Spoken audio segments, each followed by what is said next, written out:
Hello, hello. Everything working Hello. today, maybe. Who knows?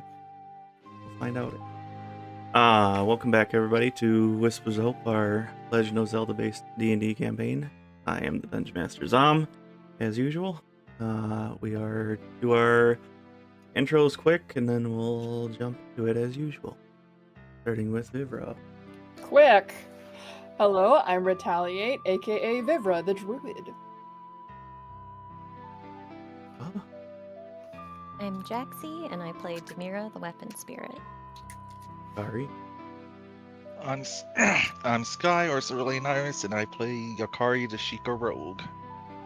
Velkorin. I'm AlistairForgall, and I play Velkorin. And Lumi. I'm NibiNekomata, and I play Lumi, the Rito bard. And again, I am Zom. I am the Dungeon Master. No announcements as far as I'm aware, unless somebody else has other stuff that I haven't been told about. But, yeah. Other than that, we'll just jump into it right away.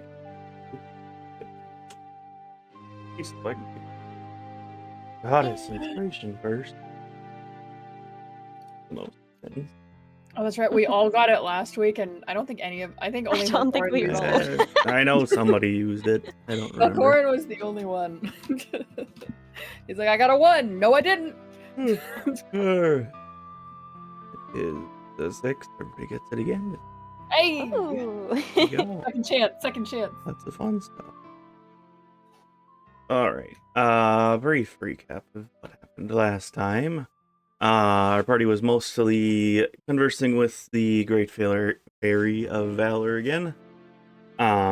Just learning some more stuff about the world and what's going on, with the kind of focus being the scale that was within Velkorin's arm for a while. Learning that it is likely this scale was a piece of the Demon King or something, is influenced from long ago.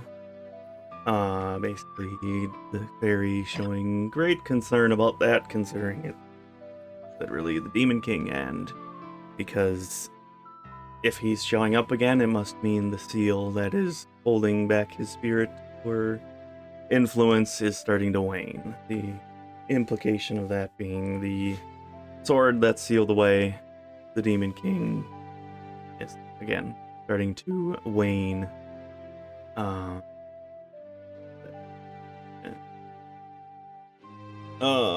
For the most part, that was the gist of what the group was asking about. Finding out about the blade itself being the Master Sword, who is also a weapon spirit created by the goddess Hylia, basically being forged, reforged, and blessed by that. Excuse me, blessed by Hylia at the end, which gave the blade its ability to destroy evil. As far as the Great Fairy knows, nobody really knows where the sword is, but the best bet to find the sword would be to find the Fairy Queen, since she is the last known to protect the sword, or at least guard it, which was the last known location would have been in the northern mountain region about 200 years ago. Again, the stipulation that the sword itself was meant to be kept secret for obvious reasons. After that, the party kind of departed from speaking with the Great Fairy of Valor and took the time to explore the hidden weapon spirit village for a bit, meeting a couple different spirits who kind of regard Demira as their new sibling. They met a couple different things. They met a eccentric man who named Kane, who is based off of a hookshot, wearing his kind of gladiatorial attire and lots of big heavy chains. They met Bola, everybody is eccentric, so the weapon spirit based off of the Bola weapons, made from what appeared to be blue marble. The first armor spirit they have met is Iron, who seem to be made out of cast iron. And the final spirit are, who seem to be a Garo that was made out of the Damascus steel, basically. Weapons of Garo. Basically conversing with them a little bit, kind of figuring out the history of some of the weapon spirits, what they're created out of and such. Finding out most of these weapon spirits are thousands of years old, and or so old to the point that they don't even know how old they are. But that was the gist of what happened there. Afterwards, the party left the area finally, left the village, and to head back to the Gorons, basically just to check in to let them know the problem has been dealt with. Finishing off with Lumi heading to speak with the Goron chief to finalize some negotiations with mining rights of the Rhelium ore found within the mines. Essentially saying, we know this is dangerous to you. We'll take it out for you, basically, as long as you're allowing us to sell it and go into the mines themselves without it being impeded, so to speak.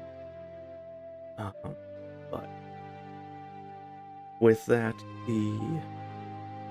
that's basically where we left off at the end of the last session. We will start this session now. Basically, we'll say that the negotiations with the chief have been finished up. For the most part, Lumi has finalized that, and you guys are now have essentially free reign of the town to do what you will. A lot of people, the tension that seems to be that you guys felt when you got here has started to dissipate with the I guess not rumor, but Comfort or reassurance. Comfort knowing that the mines are open again and food will start to come back in, which obviously immediately the chief started going to get food for everybody. So but like I said, it definitely has the tension that was within the village has definitely started to ease. Much more a comfortable place now, ignoring the heat. But yeah, Demira still has her hair tied up so that she doesn't accidentally burn anyone. Oh my gosh, it's like in a ponytail? It's tied up in like a kind of messy braided bun. I want art of that. Yeah, me too. That sounds really cute, actually. I'm also just thinking, I'm still so impressed at Lumi/Nibi's negotiating skills at the end of last session. I'm still thinking about that. Mission accomplished. She went a with, step further. Extra credit. Yeah, exactly. Alice will be very pleased, I'm sure. Well, I mean, even she would also just know in general that the Gorons themselves are typically very friendly, and obviously once they very much repay their debt. So, especially in this case specifically, literally saved them from starvation, or at least helped them from starvation. So, they obviously have a debt to the party as well as Lumi, since she is the forefront of the mission, so to speak. But with that, you guys are free to explore the town. Like I said, it's starting to be because of the tone shift, so to speak. The town does seem a bit more lively. There still aren't a ton of people here because of obviously this very Still hungry, but less hangry. Yes. I don't remember. At the end of last session, was I still a Dodongo? Yes, because you don't have yeah. fire immunity, and it's hot. Right. But you're outside. you're outside now. You're not in the So mine, so you're it's just better off hot. now. You're not starting on I don't fire. need It's to- just hot. I don't need to switch to this guy. I could go back. I mean, assuming you want to switch back to human. I mean, I'd like to be able to talk right now, to be honest. Mhm. That would be good. But I need to mark down on my sheet that I am that I've used, because that used one of my. Yeah, it's already clicked. Just kidding. I'm good.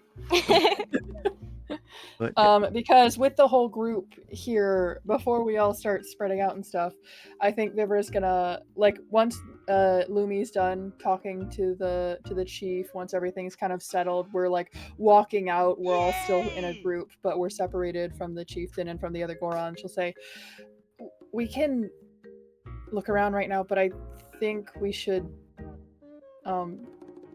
kind of figure out a game plan soon. Like, I don't know if out in the open right now is a good idea, but at this point, it kind of seems like not a lot of people really know about what's going on, and we need to.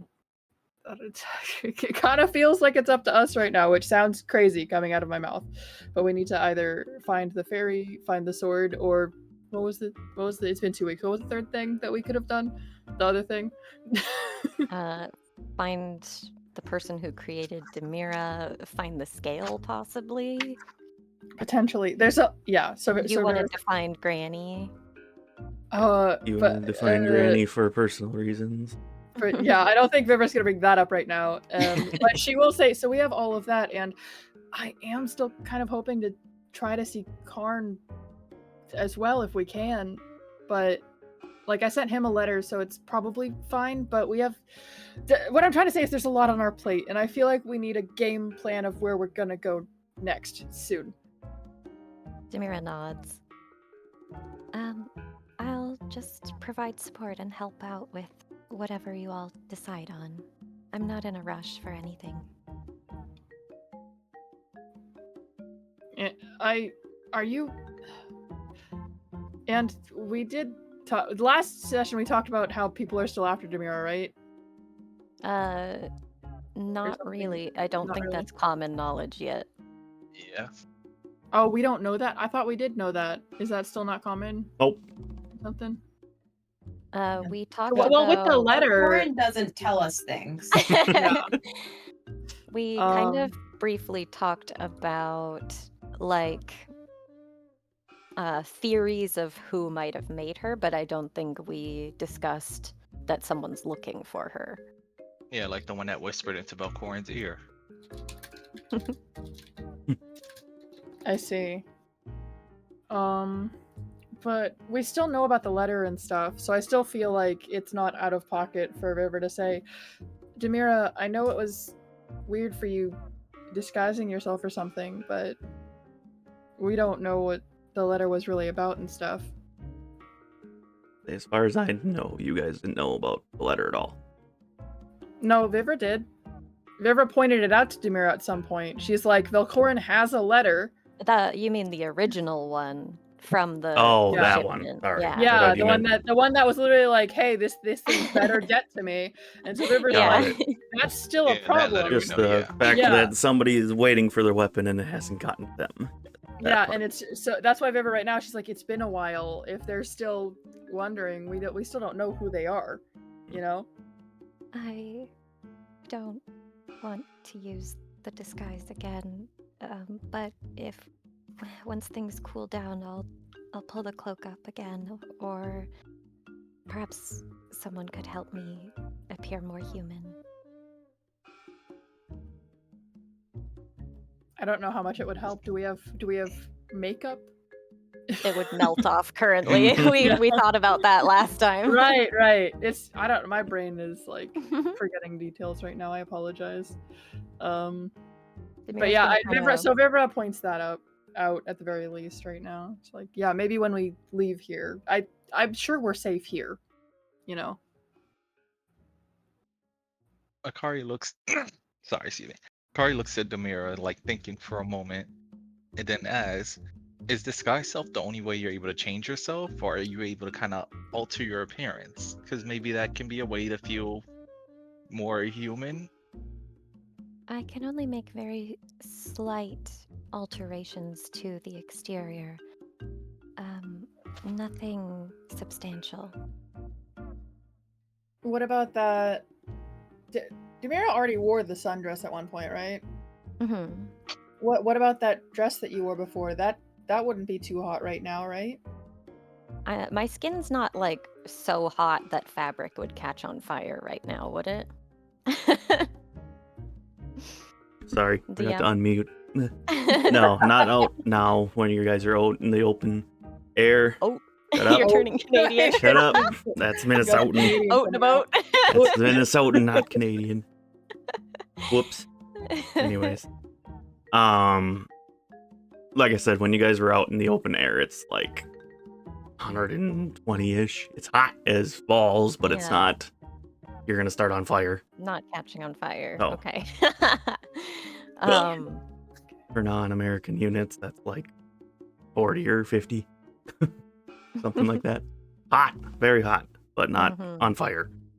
Which would have been the case if you were in the moon. Mhm. If you think that's sufficient disguise, I can do that. Demira will use her magic ring to put on her dress, which I don't have a thing for, so we'll just do the cloak image. Use imagination. Do you want help with your hair as well? And this You Vivra like shouldn't. gestures to the messy braid. You shouldn't touch it right now. Although it appears like hair, it is still metal alloy. It will be quite hot. Let me check my spell slot. Let me blast some ice on you. No, because she has the I mean, she does have Cone of Cold, but I feel like that's a little excessive. She has the where is it? Where's the spell? It was like the flame wall or shield or something, but she can use it for cold. Mm-hmm. Oh my gosh, I actually can't find it right now. I definitely used it last session. It's all right, Vivra. I guess when we leave the mountain, if you want help, I can help you out.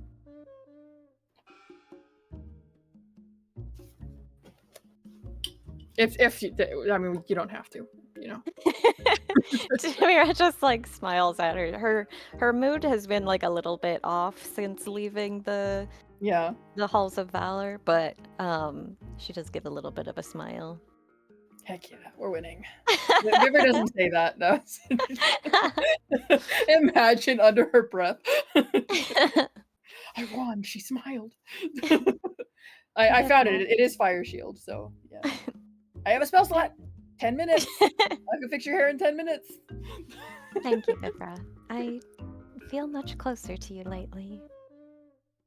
Oh, thank you. I guess that's a good thing, right? I would think so. Is it not? No, it's great. It's I don't know. I still gotta work on how I talk to people. Me as well. Oh, we practice together, I guess.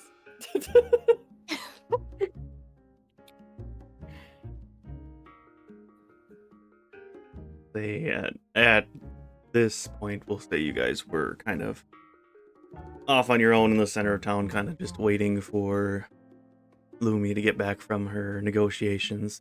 At this point, Lumi, you kind of have made your way back to the group at this point, so everybody is back together again.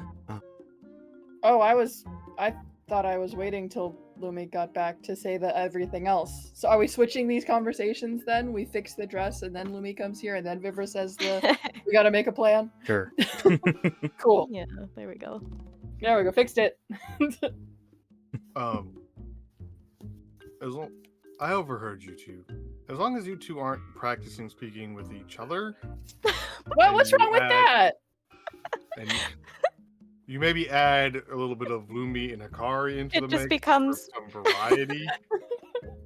for the record, fuck AI, but it just becomes this like learning model that's like devolving itself, talking to itself, becoming worse and worse. Oh, It's an echo chamber. It's what it is. Hey. worse than an echo chamber.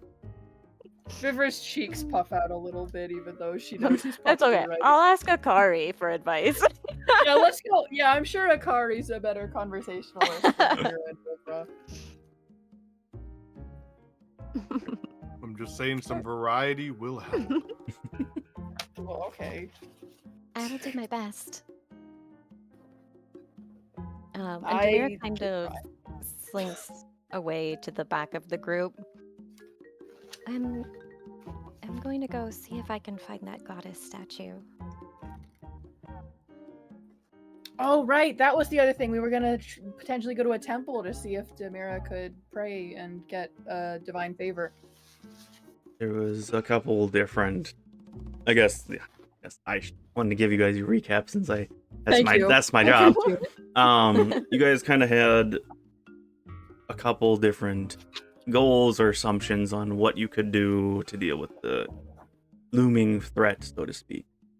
Obviously, the most important probably is to find the sword itself, but it's the legendary blade that's been hidden for at least 200 years, so that might be hard.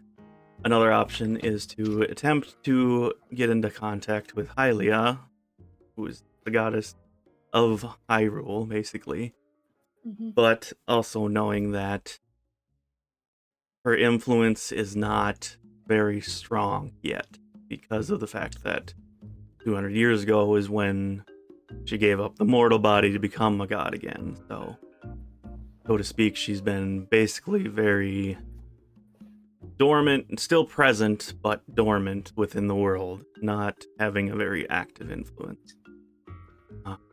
The next thing, obviously, on your plate is to, at least what the Fairy of Valor helped request from you guys, was to help find who created Demira, because she needs to know who's trying to make weapons and why. Because this is not a thing that she wants to get out. Obviously, your main thing on the plate was helping the Gorons. Now that that is done, you guys are basically head back to Zora's domain to figure out the next steps from there to help the Zora.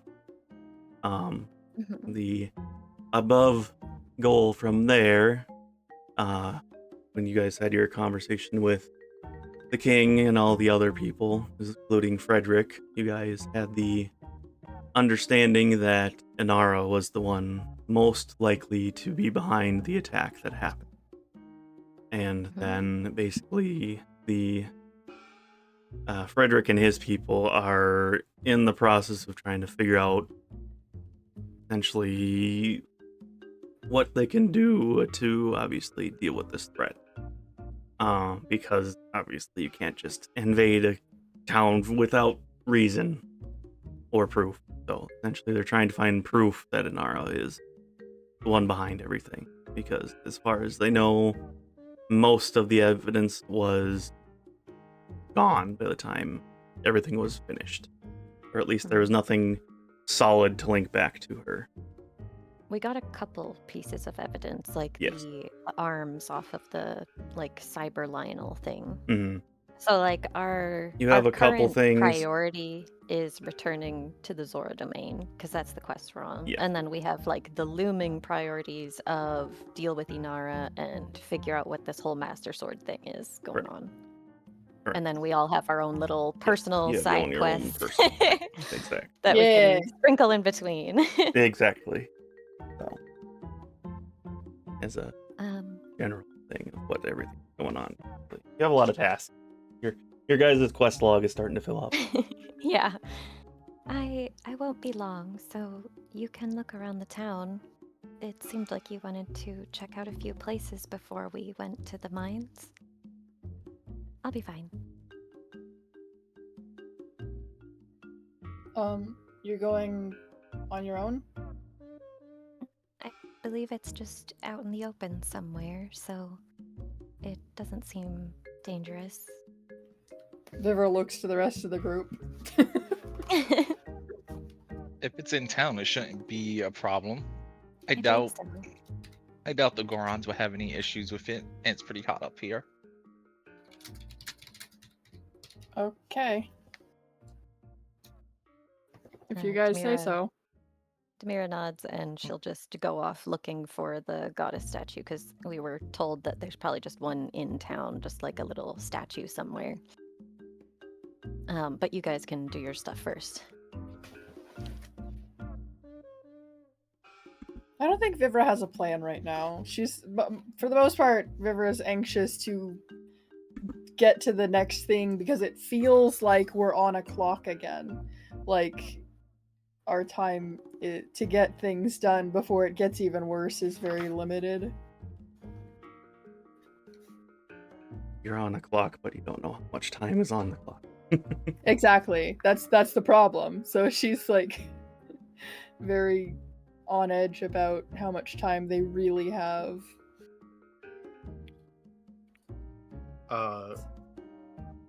At this point, Demira's still in view, right? But she's not looking at us. Yeah, she's just kind of like looking around for a direction to go in. And slowly heading off into town. I am going to go keep an eye on that one that has never been in a city by themselves. I'm going to cast Pass Without a Trace. Velkorin. It's so on brand.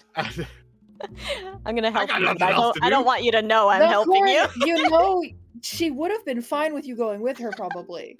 Oh, I'm already gone. I rolled a natural 19. So Vivra says that, opens her eyes, sees that 37. he's gone, and she's like, "Of course." You Great, don't even awesome. need Pass I Without love a this Trace for lack of her. communication. She just did the thing where she blinked and he was gone.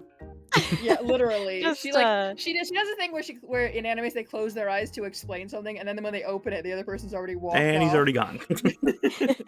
Just playing into the whole issue of Demira thinking he doesn't want her around. Jesus Christ, You would dude. see her like take a ton of wrong directions and like go to dead ends and turn around. She's doing her best. He's just peeking around the corner every time. And she's trying very hard to not touch anyone or burn them. So she's like, It's she I looks just a ironic. little bit imagine strange. it's like when Vax would follow around Grog and be like, "What the hell are you doing?" You see her almost get like completely scammed, but she doesn't have any money, so it doesn't work. 5 dragon scales for She's 1 just gold like, worth of wow, items. that's such a good deal. I don't have any money. And they're like, She goes, I could chip off a That piece kind of of me. thing. Is that worth money? Every moment that goes by, you're probably like, yeah, it's a good thing I followed. I just imagine at some point Velkorin drawing an arrow in the dirt and then running to hide again before she turns around to see A it. trail of like feathers and butterflies. Yeah.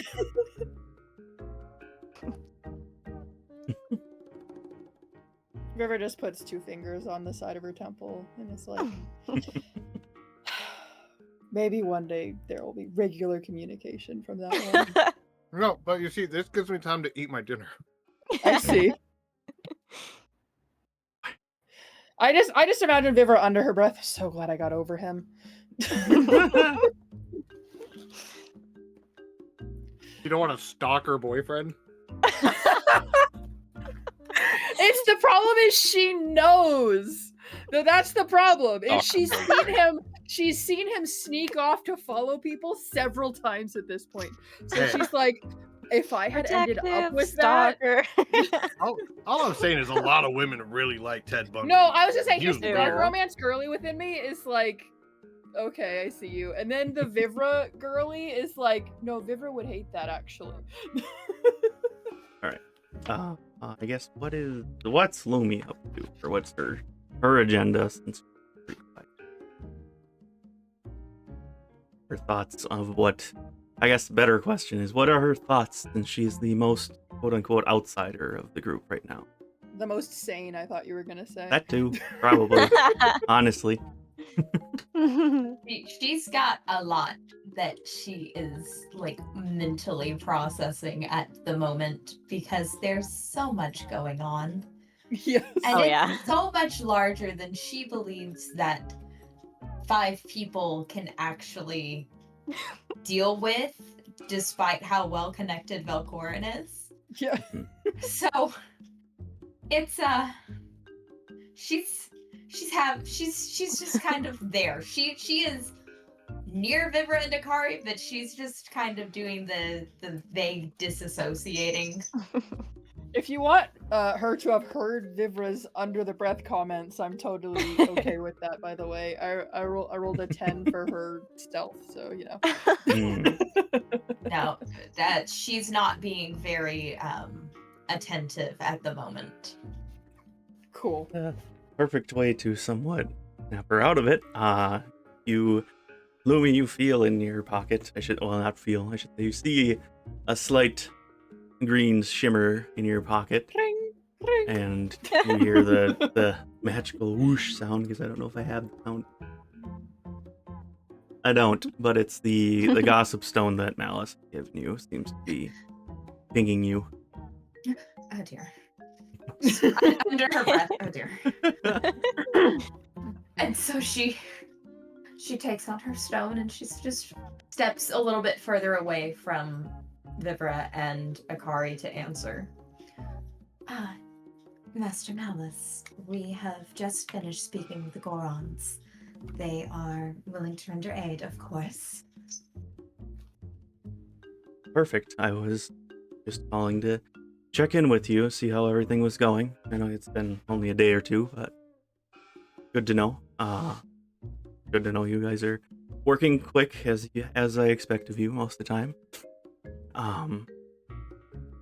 Did you have any what's the word? I lost the word. I had it and then it was gone. This always happens. Success? Did you have any success. Problems? Interruptions. Did you have any Interruptions, struggles with the task. delays? I guess. Not really. There was a brief moment where we thought there was going to be an issue, but we discovered that the Aurelium under Death Mountain had been tainting their food supply. I do have an agreement that I will be bringing back for you. You now have the rights to the Aurelium below the mountain. They were very grateful for our services.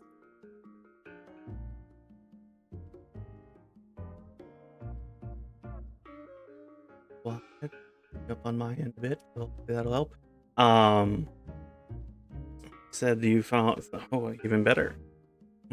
Looks like we have an addition. So definitely, if you found Aurelium, obviously, if we have a source now, that's definitely a bonus for us. Good job, Lumi. It will be rather deep down. It turns out that Aurelium is produced by one of the let me open my book. There we go. Yep. Thank you. You're welcome. I got a whole page on him. Aurelium is produced by one of the Leviathans, and this particular one makes his home under the mountain. So I assumed it was only a legend, but it's good to know that. Interesting. More tasks to keep in mind, I suppose. If we know that it creates the Aurelium, then we should try to find a way to track that. well, it's quite simple to track where it's been through. The Aurelium bleeds through the walls quite easily, it seems. The Dodongo here were feeding on it. Ooh. Yes. That would definitely cause issues, I can see. Oh! I'm just Damn. picturing Malice going, ooh. You know it's bad then. Well, yeah, obviously, because he works with it, so he knows that even touching the it... momentary cringe of, oh no. Oh, because he even knows just touching it or being around it is dangerous if you don't know what you're doing. Because in real world terms, it's literally mercury. So exposed mercury is very dangerous. Similar. So, Very bad. Pardon me. right. Well, good that is resolved. Obviously, make sure they know. I assume since you've already obtained the rights, you've let them know the dangers of Aurelium outside of, especially in their case, we know that it affects them even more. So. Yes, they were already aware. That was the chief's first question when I mentioned that we would like those rights. He said he wanted to make sure that we would be safe. That is one of the, outside of obviously earning our incomes, that is the top priority.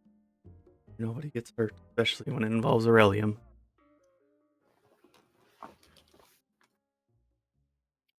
With that, it sounds like your mission is complete. Do you have a time frame on how long you think it will take to get back? Obviously, you're well within a week's ahead of schedule because of our friend Lumi, or Junie. Your Lumi, not Junie. Flipped it around. He said all of that. Juniper, not Junie. Lumi's best friend, Lumi. Right, you're Junie. Yeah. You're Lumi. Sorry, I'm just picturing him as Bruce Lumi's Wayne at this Junie. point. Because We're still discussing stuff with the king and Prince Frederick, obviously. So you're not in any rush to get back, but a time frame would be nice. That seems to be the more difficult thing to determine, not because it's going to take us terribly long to return, more than normal. I'm afraid we might not be able to locate Junie a second time, but... Oh wait, I do have the key. This should be simple. We should be able to get back swiftly. It's just, there might be some discrepancies on if we need to regroup in the Zora domain or carry on with other tasks that seem to be building up for us. Of course. Well, I'm still here in the Zora's domain, obviously, finalizing some last-minute contract, so to speak, to make sure that all the aid that we can to help rebuild, as well as, you know how it is, gain some more connections, so to speak. I will be here when you eventually return, whether or not it takes a week or a day. Fine with me. I'm sure there's plenty for you to discuss once we get back. She kind of she kind of looks up at Akari and Vivra when he says that, and she's thinking of Eva. Yeah. Oh yeah, Iva. Yeah. Iva, sorry. And she goes, yes, there are certainly many things. there's something. Yeah, there's something. There is a matter to discuss. Yeah, at least one. And suddenly she suddenly has an opinion on where their next stop is. No, we've got to go back to the Zora domain. This is actually a problem. Oh yeah, he definitely did say he was going that way, didn't he? Mm-hmm. All right. Well, we don't know where Iva was heading, but it would definitely be important for her to talk to Malice about it. It's not a conversation that they need to have over the sending. So I met your doppelganger. Should we talk about this now? Or later? How about over tea? Yeah. Good time. I'm trying to remember what conversation it was, but I think I did mention something about the royals and how they were gathering, and something like hinted towards it or something. He was drunk. He hinted that he was following a royal, but we don't know which one. It's me, guys. No, I'm kidding. All right. Well, good to hear from you. Just let me know once you have a bit more of a time frame. Again, like I said, where you're not in any rush right now, I guess, considering you are quite literally a week ahead of schedule. So We are a talented bunch, as you already well knew, sir. I will inform you as soon as we make our decisions. Good deal. All right. I'll let you go then, Lumi. She's going to hang up her little sending stone, walk You back over to Vivra and Akari, and just very casually, like she crosses, she laces her fingers together, she props her elbows on Akari's shoulder, puts her chin on top of her crossed hands by Akari's head, looks up at Vivra and says, We do have to go back to the Zora domain. This whole time, Vivra and Akari were just like, so, I mean, it's really hot up here. I don't want to be here anymore. Velkorin told me I needed to talk to you. What's... As a reminder, I guess, for you guys, just so you know what's around. There were a couple different shops. There was the bakery that you could smell. I don't know if anybody actually explored it yet. I think I kind of cut you guys off while you were in the midst of wandering the last time, but there are a couple different shops. There's a couple different pop-up shops too that were like not Goron owned, most likely. There was, I think you guys had a rumor that there was a Gerudo artisan that was in town recently. You had the bakery, like I said, that you could smell, but I don't know if anybody saw it. Velkorin likely would want to check in with Chauru and Bagoro before leaving, since you guys have finished off what was going here. A couple different... The first time he was hiding from them. Yep. A couple different things just to give you guys a general thing on what you want to do here, whether or not you want to wander around more or not. Are we spending the rest of the day here, or are we heading out? You guys. That's what Vivra says to the other two. Well, above table, you would know Demira still has some like cracks and chips in her skin. She hasn't rested yet. Well, yes, but Vivra's more or less thinking like, get away from the hottest part. Yeah. Of the mountain, get back to maybe our caravan or whatever it is. Camping would be nice. Yeah, camping not up here, please, and thank you. Yeah. What do you mean? You don't want to try to sleep in 120-degree weather? Lava makes a great pillow. I mean, hey, I can spend the next 12 hours as a Dodongo. You want to see what happens? Oh. When the rocks are really hot, they get soft for sleeping. So I can use the key that Junie gave me to try and bring the tavern, the inn, back to us, so we can get out of here as soon as Velkorin and Demira rejoin us. Hold on that part. You would, before we go on, you would know for you, Lumis, you have key. The most obvious thing in the Goron cities, they don't really have doors here. Yeah, Vivra was just about to ask, do you need a door for that? That was going to be the next thing out of my mouth. Hold on. Yep, hold on. She knows she has it. I'm just saying, just your add on to you. Outside I have stone shape. I can make the door with the. I can do this. Yeah. Finer mechanical detail isn't possible, but I don't think I could create a spot for the key to go in and open the door. Yeah. I think I also have stone shape. Like, it's not prepared right now, but I could use flash recall. Okay, so my next thing, Vivra's next thing that she would say would be, should we get to our caravan first so that it comes with us? That would probably be wise. Yes. Okay. So, it only took like a couple hours to get here from the caravan, right? Like, it was just down the mountain a little bit. Tom? It wasn't too far. Yeah, so we can spend the rest of the day here if we need to. I mean, first off, we have to wait for Demira and Velkorin to reappear. Correct. So until they do... We're not in any actual rush, just... No? Well, we're ahead of schedule, aren't we? About an entire week.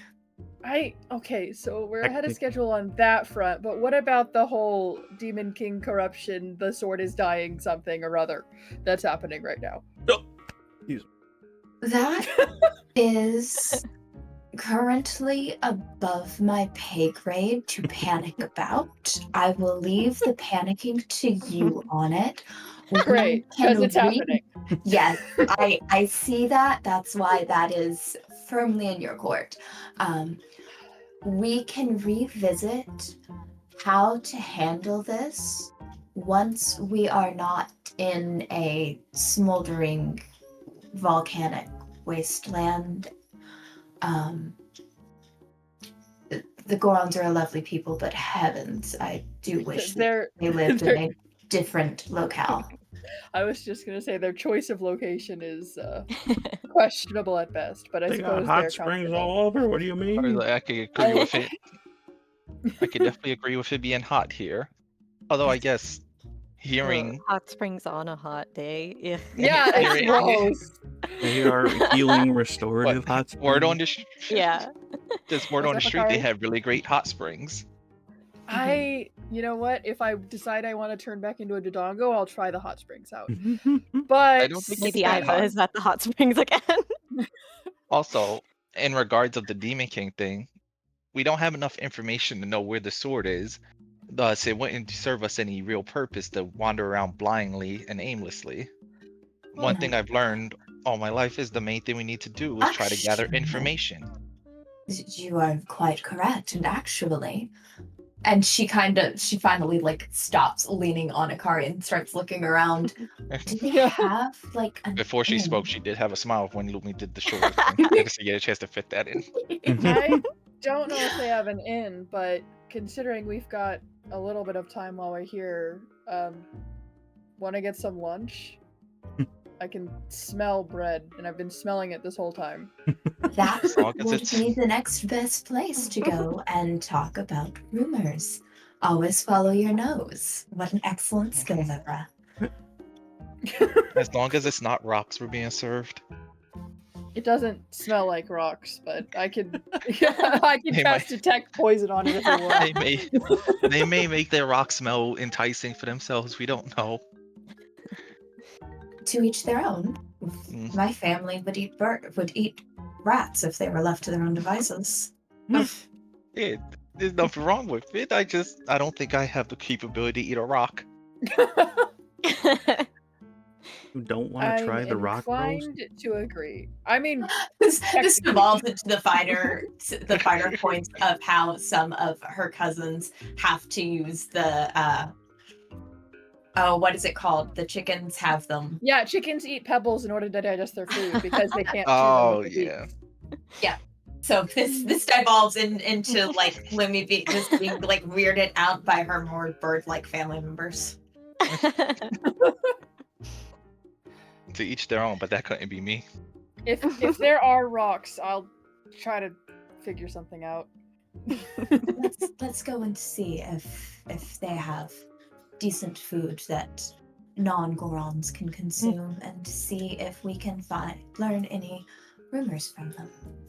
Exactly. If we can't find food to eat, we'll find rumors to digest instead. See, Velkorin was right. I do have a way with words, Vivra. Yeah. Vivra like kind of puts a hand up and then goes, "Yeah, yeah, okay." You're not wrong there. So we go to food. We go to food. The bakery. If nothing else, Vivra can cast Good Berry.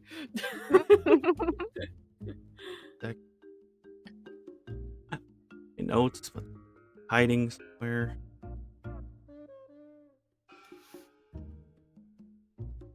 Because I don't think I have Heroes Feast yet. I think that might be 6th level. Okay. I'll bake. The bakery. Yeah. Here, but I can't figure out where it is. This is a rare time where I don't remember where it is either. So many things. Rock candy. That's so real. Leave it to us to pick the one place where Zon doesn't have access to the information. Right? He opens a folder and it just says no access, locked by Jaxi. I would never. You searched Okay. my entire server. Anyway. Improv. Prob it is, I guess. I can look for things while you describe it if you want.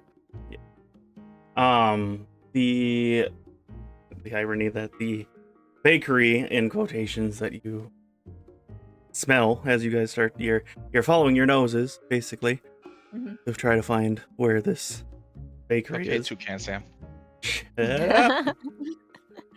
We run into Demira. Oh, still trying to find the I temple. found eh? another rock. It was not the correct rock. I got a rock. I got As you kind of make your way, following your noses of the fresh baked goods that you can smell, you see what looks to be kind of a bit of a pop-up tent, with the exception of what looks to be kind of like a like stone oven, I guess, kind of like a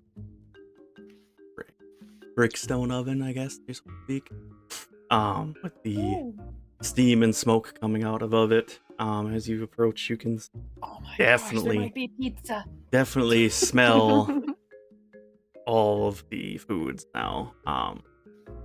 You can see two Hylian people, a man and a woman. Both of them have green hair, dark skin, and gold eyes. Gold. Yeah, that looks gold. Have a tiny window here. It's hard. The woman is in a very flowy, I guess, a blouse, yellow blouse, and a white skirt. And the man is just in a very basic t-shirt and shorts, basically. You know, it's hot here. People aren't going to be wearing a lot, but just enough to protect themselves since they're, cooking and baking. Excuse me. As you start to approach their stall, you can see that there are various different pastries and baked goods and even candy and such there. You do see I guess Ari would recognize immediately, the corgi candy that Willer had gifted to you. There is a small display box filled with those. Obviously, there are a couple different baskets with different types of bread, and other sweet pastries, croissants, all that kind of stuff. Just any kind of it's a bakery, so bread, pastries, lots of different types of things there. Are there like chocolates? I mean, it's hot. Definitely not. Probably not. There might be like, stuff. Like There might be melted, chocolate inside some things, but not. That's what I mean. Chocolate Like fondue melted fountain. chocolate. Yeah. Hey, melted chocolate is just as good as regular chocolate. All right. Better even. And Oh, potentially, yeah. on the sign itself. There we go. I'd like to get a tube of melted chocolate, please. The sign that's Lumi orders a pastry. She's AFK for a second, but Lumi orders a pastry and wants gossip. Got it. There Lumi you orders go. one pastry and one gossip, please. And some tea. Some tea. Real. Right. The found our notes. The sign on the, I guess on the top of the tent or in front of the tent, because this is like a pop-up shop essentially. Just says the Rise and Shine Bakery. Like I said, the gist of what's there are lots of different baked goods, some candies, hard candies that won't melt in the heat.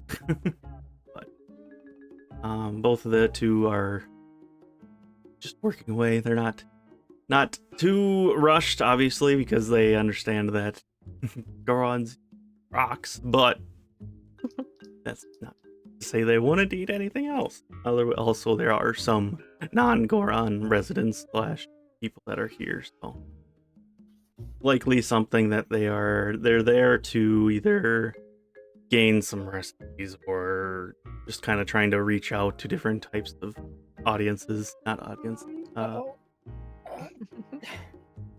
customers, yeah. So, but like I said, the tent itself is definitely a pop-up tent, not like a permanent structure.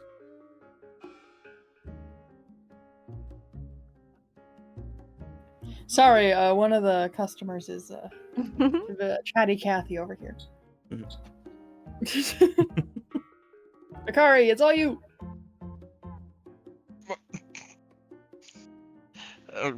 Well, Akari first would be kind of distracted by the butterscotch things there, the Corey things, and recognize them immediately, even taking out the pack she still has some in. He's got like Just match it. year-old butterscotches in her pocket. It was in the bag of holding, okay? So it's climate controlled. Yeah. The perfect climate for whatever items in there. I guess as you approach, you do see that the woman kind of spots you and just kind of smiles softly at you, and just holds her arms out to say, "Is there anything that we can help you find?" Akari looks back, smiles as well, and then thinks for a moment. I'm not too sure on anything quite yet, but if you have anything you recommend, that could help out. I guess it depends on what you are looking for. We have like I said, as you can see here, we have plenty of different variety. We have the buns that we have here, or we have some more softer. It's like the Akashia bread stuff, or they have sourdough, all the different types of highly adjacent versions of these breads and pastries. And so, are you looking for something sweet? Are you looking for something savory? What do you think here? Otherwise, I could point out a couple different.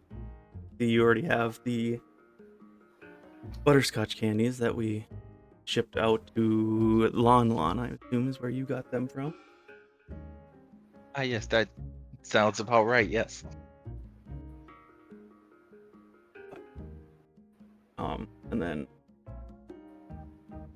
her name is Sophia.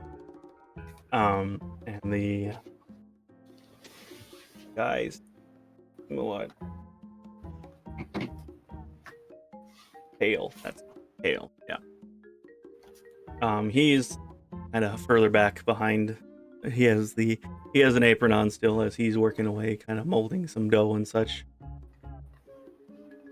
That work making more bakeries.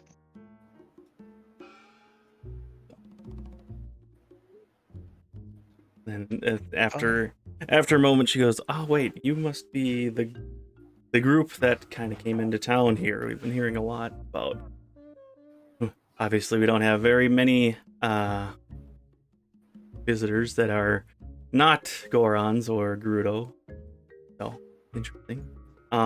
We heard you're the ones that fixed some of the issues with the mines. If that is the case, then I definitely would offer something on the house if you would like." Yeah, we did take care of a problem that was going on down there. Seems like one of the Dodongos got poisoned. Oh. Or was eating something they shouldn't have been.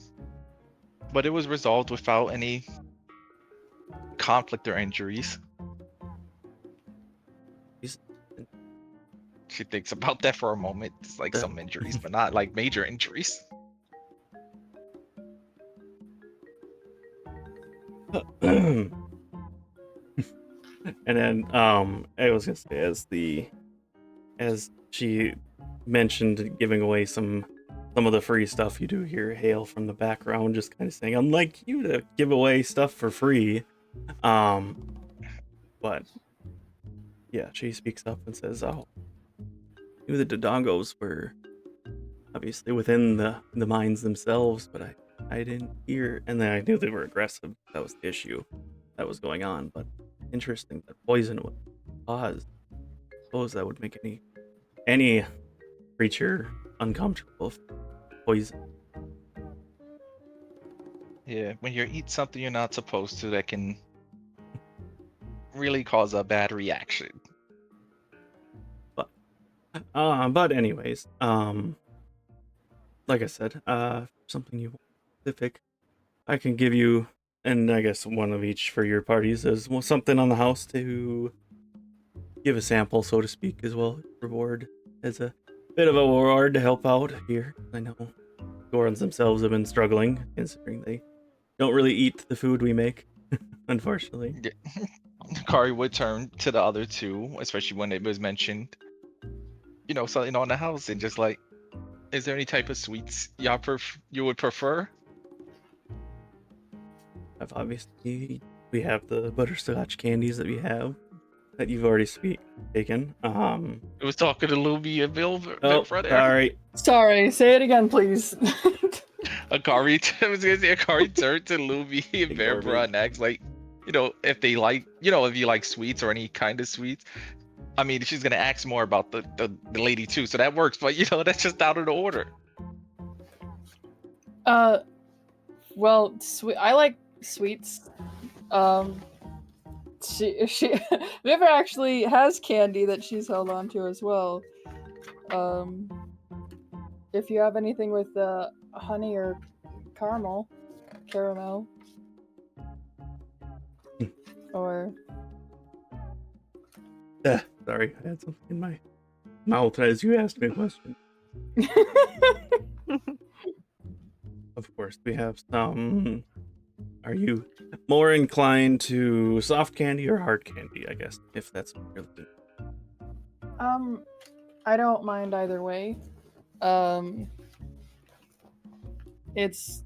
mean, if it's something to, like drop into tea or something, then, it works as long as it melts. But judging by how it's holding together up here, I don't think it's gonna melt. Yeah, I have something that might work for that. She turns around and goes kind of behind the counter, so to speak, that they have, where she pulls out a small bag of, from outside in, it looks like just a bag of marbles. But as you like, they're yellowish marbles, or that honey kind of color of marbles. She takes them out. It takes it out to you and hands you a small, like I said, there's a small bag that has probably about 5 or 6 little tiny marble-like hard candies in it. Just simply drop those in your tea and it'll sweeten it up real good there. Don't worry about the heat so much, as it reacts to water or liquid. So that's kind of how it dissolves within. So the heat isn't so much an issue, obviously, because of where we live. But try that in your tea. It should be pretty good. Oh, that makes sense. Hands it over to you. How much is it? Don't worry about it. This one's on the house. Oh. Vivra turns and holds it out to Lumi.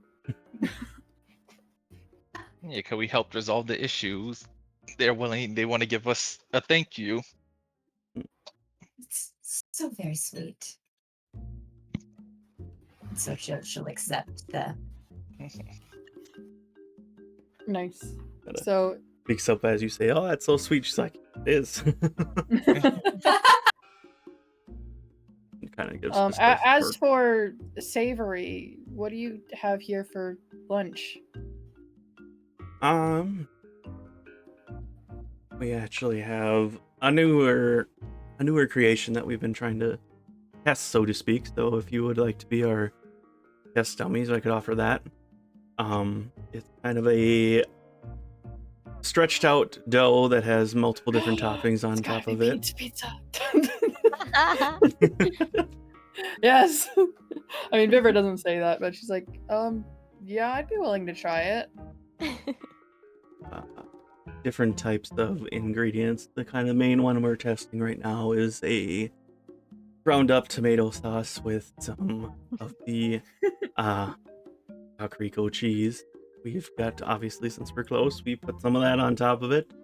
And we could put some other various types of meat or anything else that's what you want. Otherwise, it's quite good just by itself. We haven't had not too many people to try it quite yet. It does sound like a nice combination. Have you thought of like folding it like a sandwich so that the cheese doesn't get on your hands? That might be a good idea. Just trying to think. You say that. But that's kind of what we have right now, if you want to try that. Sure. And kind of looks back to Hale and says, well, heard him, that's what we want. So, like, literally annoyed because he was literally in the middle of, like, something else. He's like, all right, fine. Kind of shifts and starts to make pizza quickly for you guys. 20-ish minutes so comes back out and they place it down in front of you before cutting it up into each pieces for each of you. Enjoy. This, what do you call this? Still working on a name, not for quite sure yet. Guys, we have so much power in our hands right now. Open-faced Name's tomato no sandwich. development. I was gonna call it like a cheese disc. Because it looks, it's a circular, it's like a disc, you know? She says that's a Lumi. And Lumi's just like a flatbread. Yeah. It's just like big, Flatbread. wide owl eyes. Bread frisbee. Bread bee. It is Frizz pretty flat. bread. Frizz bread. It's a topped flatbread. Yeah. It's like it's almost like you want to fold it like a sandwich, right? But it's not a sandwich. Someone else in the bakery is just like, nah, I don't think this one's gonna catch on, guy.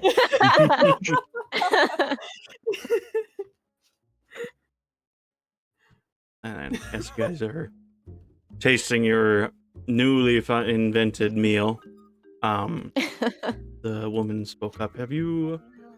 Obviously, I assume you guys are fighters based on the gear you all are all wearing. Have you met the Grudo woman yet?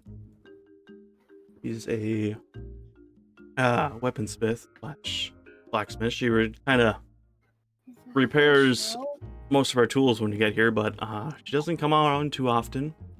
So I definitely would say take advantage of that if you are in town for a while. Sounds like it'll be a nice place to stop by. Certainly would be one that would be interesting to speak with.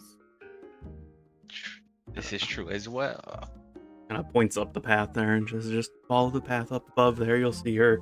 Won't definitely, you won't miss it. She kind of stands out pretty easily. You'll notice. Her name is Yasmin, so I think she has an assistant with her right now too. A Hylian man named Toric.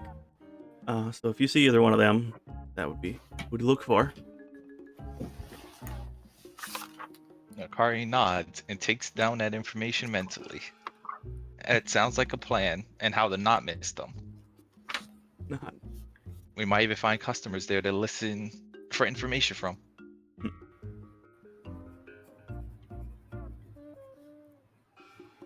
Okay. Take a pause, and we'll go back to Miss Demira. You are wandering around looking for a goddess statue. Did you eventually ask anybody where it is, or are you just kind of wandering aimlessly trying to find it? Are there... I have an unrelated question because Demira's distracted. Uh-huh. Are there many birds around here, or is the climate, like, too hot? I'm sure there are some hot climate birds, right? There are. Don't tell Velkorin about the birds. He's gonna make a new coat. Final. No! Why do you think there's no birds? There's no birds. Not obviously as prevalent as like a being in the forest or forest. something, There yeah. are a few, but not many. Okay, so it would probably be pretty rare, but I am gonna just keep an eye out if there are any feathers. I can always look for more later. Sure. Do you want me to roll anything? I guess I can have you roll a investigation. I'll use my bird d20. That's a natural one. You find a rock. She keeps getting distracted looking up in the sky or like looking at the ground thinking she sees like a feather or a bird. And there's just it's not just ever. ash. It's just ash. Just long pebbles. Eventually, I will try just rolling like an investigation or a perception, which one, to find it on my own. Find it on your own. Yeah, we'll do investigation again. Okay. 11. Not bad. Very average. It'll take you a minute, but eventually, after wandering around the village, you do come upon what looks to be a small, not too small, but you know, it's probably about a 3-foot-ish tall statue that kind of looks, it's very round.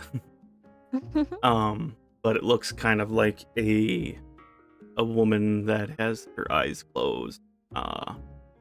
Hands kind of held in, like one hand is held over her fist, kind of like what like nuns do when they pray for anybody. I should say not just nuns. They kind of have the hand over the fist, whatever, on top of their chest.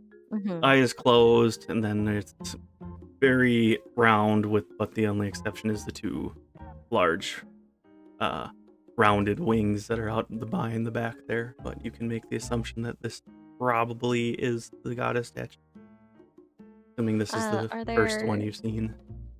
Are there lots of people around, or is it mostly pretty empty? It's pretty empty. The other notable feature around it stands out very much for you because you are in a region that's hot. This is like the only green vegetation that is around the goddess statue itself, and when you look at it, you do see a couple silent princesses that are growing.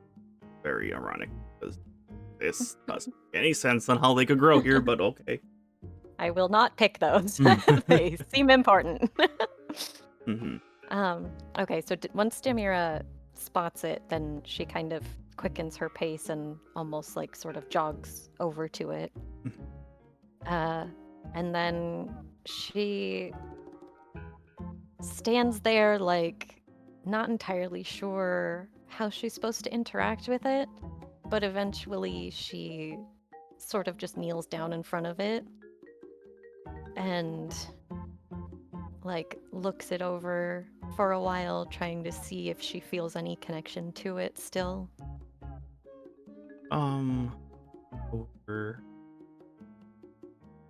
Before we get it's kind of something in the, like, you didn't know what to do in your, like, what am I supposed to do? You've never done this, so to speak. Before, kind of in the back of your head, you kind of just feel something natural, like that you kneel down in front of it and kind of look it over, and that kind of just the instinct that felt start your prayer, so to speak. It doesn't necessarily need to be anything concrete or whatever. Kind of you know to just try to reach out and see if you can feel it. So let's have you roll a d100. Oh, I don't have that one with me, so I'm gonna have to use the percentiles. Where are they? It's the fancy ones. One time rolls. Please let me have one success, one grand success. 78, not bad. So as you kind of, I guess, well, I'll let you do it. Describe how Demira's praying, so to speak, to the statue. She kneels down and then she'll copy the pose that the angel is doing, the goddess or whatever. So she also clasps her hand in prayers, hand over fist, and closes her eyes and kind of tries to reach out mentally.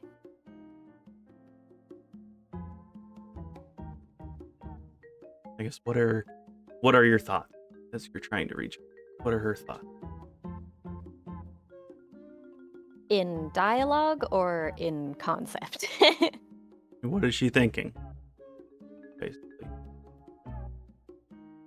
as she is sitting in front of this, trying to reach out, what is she?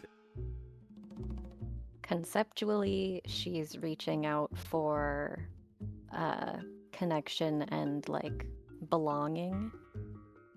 And as far as like thoughts, she's kind of just like trying to talk. Like she's just like, hello? I feel like I may have a connection to you somewhere. Hylia, are you doing well? And as you kind of sit there for a moment, not really sure how this all works. It feels familiar to you, but not. You still don't. You're still new to this, so to speak. You yourself are new, but still, the feeling itself is familiar. Trying to pray or trying to reach out to this ethereal being, and just as it feels like you're not being acknowledged or healed, you feel just a very subtle warmth just in the like small of your back. Not obviously it's hot here, but it's a different feeling, almost as if someone just very, very gently touches your back. Just a split second. Demira opens her eyes and looks around. Which I'm gonna be a smartass since you turned around and somebody is hiding from you. She's not perceptive though. She looks right at him but doesn't see him. I was gonna say he rolled a 19 or whatever back when he rolled. Yeah, so my passive is 12. Mm-hmm. Are you looking for me? It's 37. No. Yeah, I know. I was being a smartass. 19 was the base roll or whatever. Yeah. She's not looking for anyone in particular. She's looking to see if someone put their hand on her back. Because she doesn't want to burn anyone. Mm-hmm. And there's... So she was concerned that somebody touched her and got hurt. Yeah. No. He's behind like a wall just going, ah! Shit! Ah! Damn! Mistakes! I forgot! There's nobody there when you turn around. My good hand! It's actually... I got one of those! Yeah, exactly. It's actually my only ironic. hand.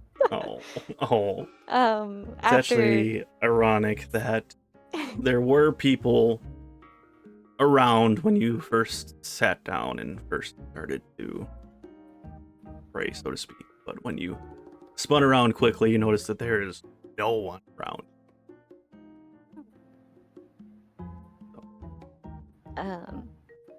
She closes her eyes again and continues trying to connect with it, but she does sort of put that in the back of her, into her mind as a sign.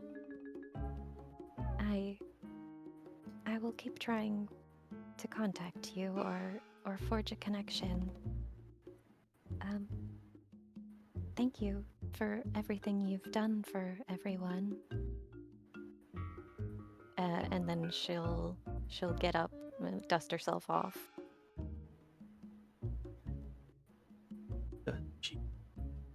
Not that she has anything to give, but does she leave an offering or even think about it?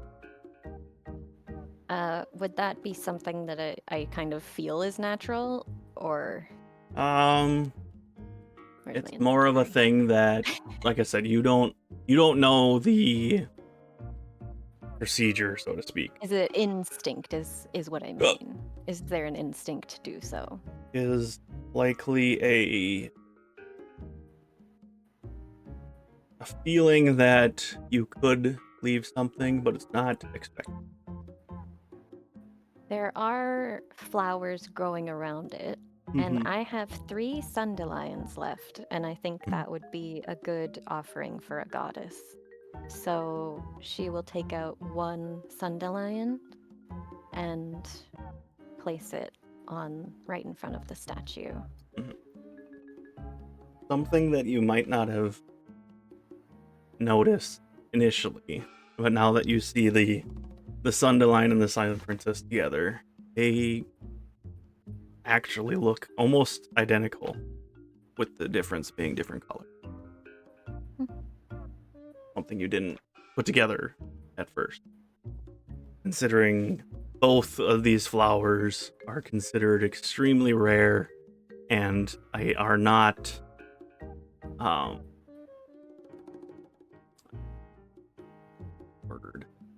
not domesticated, but domesticated, whatever. Though Yeah.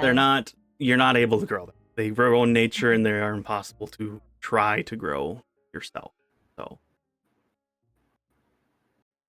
people have tried many times before to get them to grow in place, but they just grow where they want to grow. Which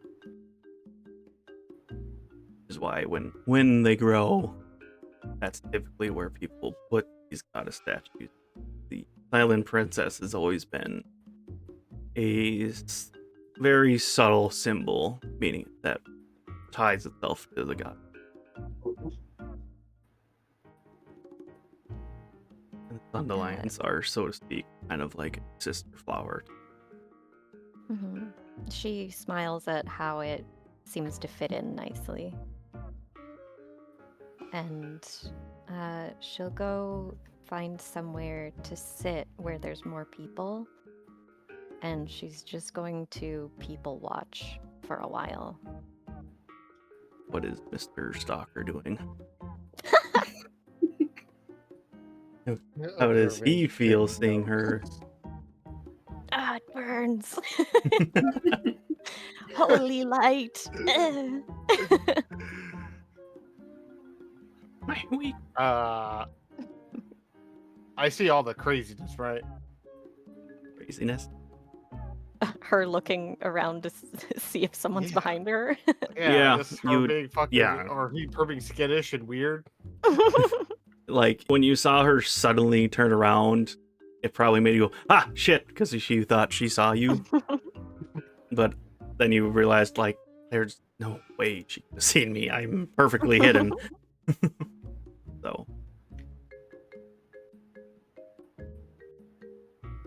Yes, you saw this stuff happen. Or at least you saw her react.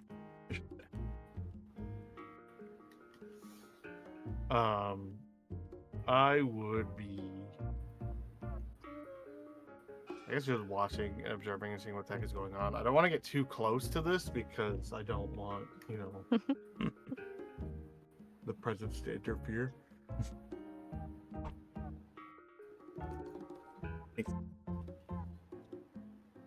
Mainly, I'm just there to make sure she doesn't, fall into a volcano. Get any more lost than she has been for the last 2.5 hours. Hey, she's doing her best. It's been like 20 minutes to make a pizza. Plus the walking time.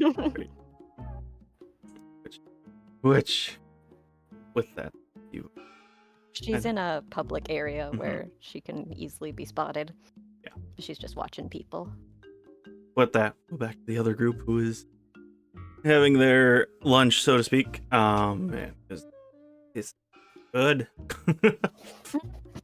Probably one of the best things you've ever tasted in a while. I'm telling you, frizz bread for this. It's growing on me. The more that you say it, it's growing on me. Oh no. I just exactly see it. Like it started and it was like this is stupid, and then I said it again, and I was like, maybe it's not. Am I overthinking this stupidity, or is it actually good? Sophia goes, I don't like it, but I'm gonna write it down.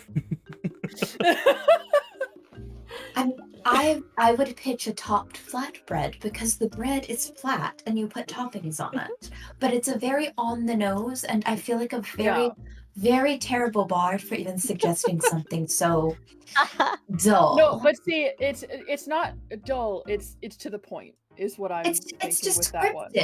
It's descriptive, and for people who are not very like, they don't have a sense of whimsy, it's useful. And sometimes you don't need a sense of whimsy with your food. I personally prefer one though. Frizz bread is growing on me. Maybe if higher end restaurants start serving it, it'll be like flatbread with toppings. Like that's what they'll just call it because it sounds fancy, right? But for like, you know, the down home diners, it's frizz bread. I like it. I like that idea. Kind of the thought behind this was have a decent meal that you don't need utensils for, so it's perfect for, you know, while you're traveling, assuming you have a way to cook it. That's the only hard part.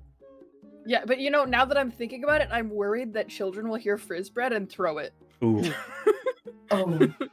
I actually just thought of that. You see her also go, ooh, yep, I was yep. like, hang on, good maybe idea. we scratch that. You know, we're workshopping it. Okay, if we think of something, we'll come back. Okay, before we leave, if we think of something. I'm going to be distracted with that. All of our collective brain cells are now, how are we going to name pizza without calling it pizza? Yep, exactly. Yeah, exactly. Because I'm also thinking of the calzone, like the folded, like it's not a cheese sandwich because a cheese sandwich already exists, right? Sure. Probably. All right. I will say, since it has been a bit of time, your guys would notice, now that you guys are kind of been wandering, or at least looking around, you would see Demira kind of had taken her seat off to the distance, just people watching. Are aware as you guys are eating your bread frisbee, breadsy. Our bread with toppings. Yeah, your topped bread. Topped flatbread, yeah. And you can see her a bit off further off into the distance. Just people watching. Are we done with the lunch? Are we just moving on to the next thing? I think that we could be done with lunch and we could move on. Okay, maybe we move on before we get stuck on a new name that we learn is terrible halfway through our conversation. Alright. Porter bread. No, that doesn't sound good at all. Never mind. No. Because like portable bread is what I was thinking, but it's bad because it sounds like porta potty, so it's not good. Nope. Bread's already portable. You're so right. All right. I assume you guys are gonna pick up Demira. You can see that she's nearby. Okay, yeah, we might as well because we gotta get going soon. We gotta get going. Are you guys? So we'll go that way. Are you going to find? Are we gonna go to Yasmin? Or we should take Demira to Yasmin. She still has several cracks. Yeah, she could probably help her repair. Yes, she might have some materials that would be beneficial and useful. Does mending or cure wounds not work with that? Cure wounds would. Mending would not. Okay. I can cure wounds. Or healing word, even.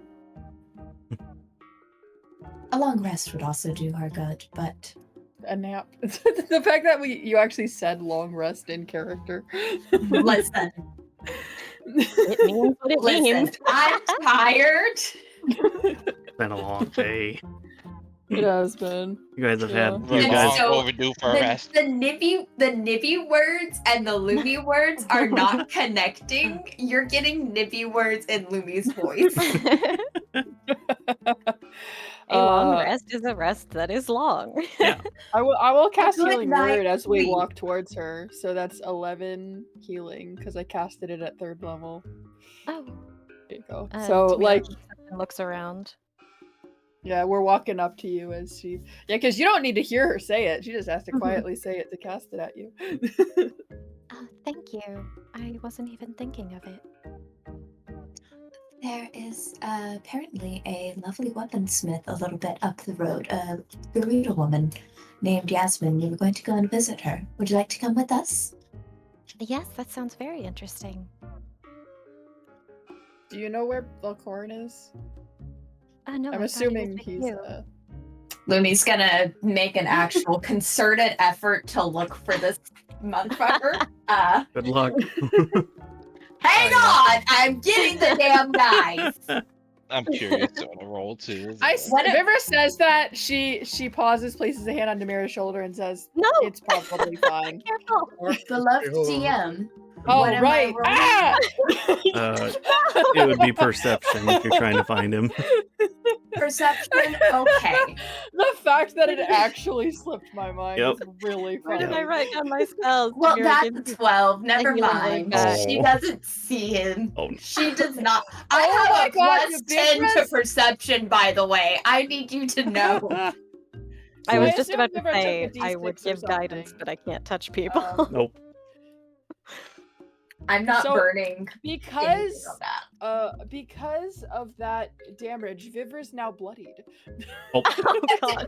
Well, I have cast healing word because I can't touch. Lumi blinks and suddenly Vivra's bleeding. No, she's not bleeding. Her hand is burned. She touched Oh, Demira's okay. shoulders and went, "Ah, I forgot." Like, no, I'm sorry. No, it's not your fault. It's not your fault. It's not your fault. It's fine. It's fine. We're fine. We're walking. I just looked over at her character sheet and I was like, "Oh my gosh, she's at half health. When did this happen?" That's 8 healing to you. All right, she's no longer quote bloodied. Are we She's just teetering on life wait. and death right now. I realized if Velkorin's anywhere within 10 feet of that location, Akari's definitely aware. Oh right, you've got alert, huh? Got blind sense thing. Blind Yeah, fighting. Lumi looked around and she's apparently still like completely just brain is fried. So that's how I'm explaining a 2 on You that can one. just- you I'm just see, glad that like, you have a burned way to get to fingerprints. that in because we could all use a good rest right now. There's just a burned handprint on I still wanna- Demira now. I want to roll perception and see how it goes. I regret it. One slightly cooler spot from where the heat transferred. So let's go 11. speak to Yasmin and It was a then nat 1, we'll 11. head. Not one. Oh god. Let's go. Let's speak to this person so we can leave. Surely Velkorin will catch up with us before.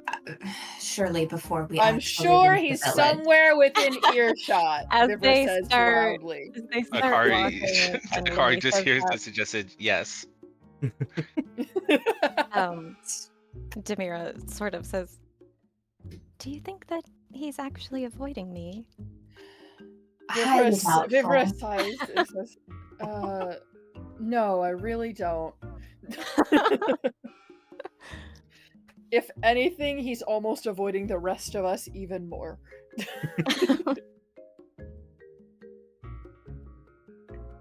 Alright. You guys kind of continue to make your way, following the path that the bakers pointed out to you. And you see, as you start to get a bit further up the mountain, because, like I said, this whole village is mountain village, so the incline kind of changes all the time. So you kind of head. Oh. Sorry. Well, you could have said something. I don't even during want. the No, no, no, pause. no, no, no, no, no, no, no. I tried to talk like 6 fucking times. I didn't hear I you didn't hear you once. at all. Never. No. You didn't even blink. Like your PNG didn't. I even light did up. because I was watching me flash on the stream. Oh well. So you guys just got louder when I tried to speak. You have the floor. It's amazing when you are asked a question and you are unable to answer said question. They are still standing close to the shop with the bread and the candy, right? Well, we walk Well, over to Demira. a little bit further away from it Yeah. because they went to Demira. Close yeah, enough. still not that far away. No. I could still see it while I was watching Demira walk around aimlessly for 30 minutes. Right. So, what he would be doing is he would be coming when Demira gets back with the group, because the group would have been close enough to where she didn't have to watch anymore. He would have went and bought caramels, and he would show up to the group, just standing behind them as they're just bickering to themselves about where he is. The only person who would know where he is Akari, as he's just standing there eating his candy. Listening to all the shenanigans of them just having no real observation skills for a million miles. This makes the fact that I rolled a 2 with a +10 even funnier. Thank you. He would. I don't He need to would be roll. handing Wither will Akari be it. candy, so Akari doesn't out him at this point.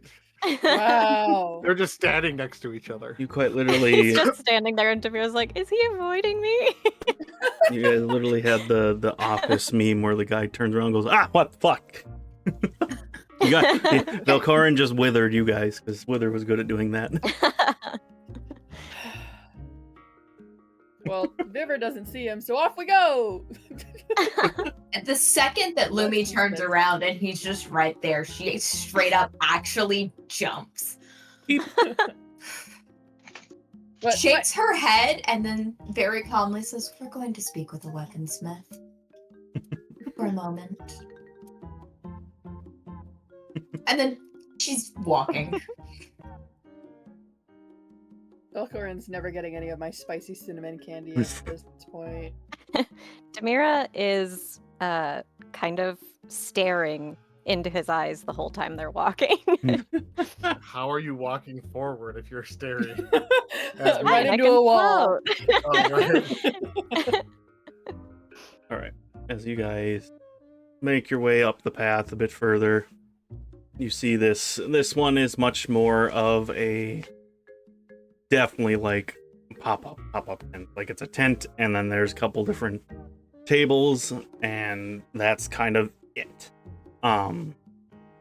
You can see from a distance, you can see obviously the very tall Gerudo woman who's she's sitting down right now, just kind of waiting because nobody's currently in her area. You can see like She's on idle. currently, yes. She's actually just kind of fiddling with what looks like to be a couple different gems in her hand, kind of fidgeting with them, so to speak. The brain not working as usual. On the tables themselves, you can see a couple different variations of accessories, and some of the weapons, like just general weapons, are there too. So like some swords, some hand axes, just kind of just your basic combat weapons. The exception is all of them are kind of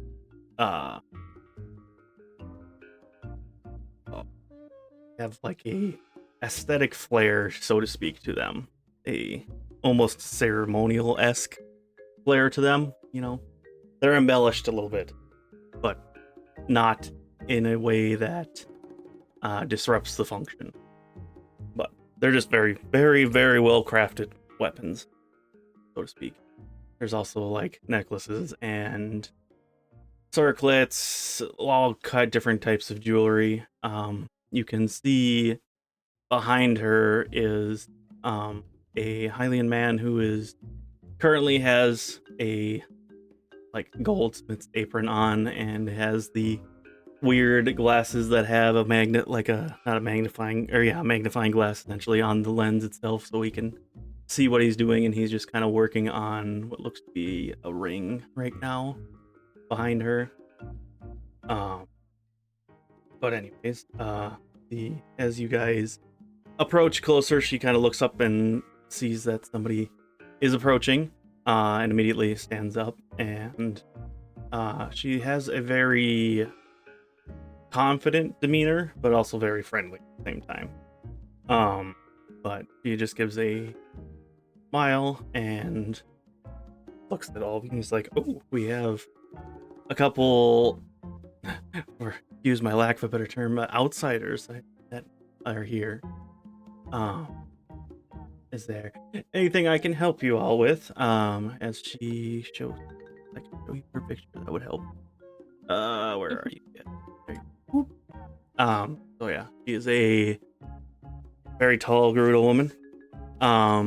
Dark skin and silver eyes, which is a very much a rarity, so to speak, of Gerudo women. Most of the time they usually have green or blue eyes, though silver is very rare. She has like a wine red hair that's tied up in a high pony with a long braid down to the back. Various different bedazzling jewelries on herself. She has a circlet with different gems and gold on there. The top is almost kind of like a, for the lack of a better term, a bikini top that has multiple different colors of purples, blues, greens, gold, all colors. She is bedazzled with jewelry and such. You can see her long nails that are pink on one hand and blue on the other. A very friendly demeanor, but very confident. She kind of glances at. You can see like the first starts with just glancing at each of you guys before her eyes immediately dart to any of your like hips or your backs. Anybody who has a weapon that's exposed, her eyes immediately dart to each of the weapons. Demira's is not visible right now. Also, I haven't seen any change in Velkorin's eyes, have I? They're not like green or yellow or changing at all. Not currently. Okay. And then Demira gets distracted and is now paying attention to Yasmin. And she's looking around to see if there's fancy weapons behind her. The other noticeable, that's the word I was thing that's on her hip seemed to be a kind of a it's like, what do you, purple heartwood? Yeah. There it is. It looks like a box, not box, like a flat box that has, I don't know, well, you can't tell what's in it, but it's on her hip. That's made out of that purple heartwood that has lots of engraving all over it. You can see that there's some fastenings on it, on the top and the bottom, that are made from like rose gold, and it looks to be folded in half and just kind of hangs from her belt.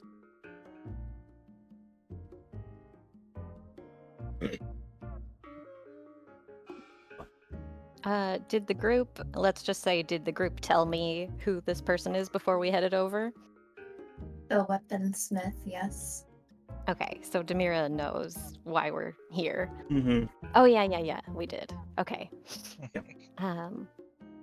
Do I see any fancy weapons? And all the weapons are fancy.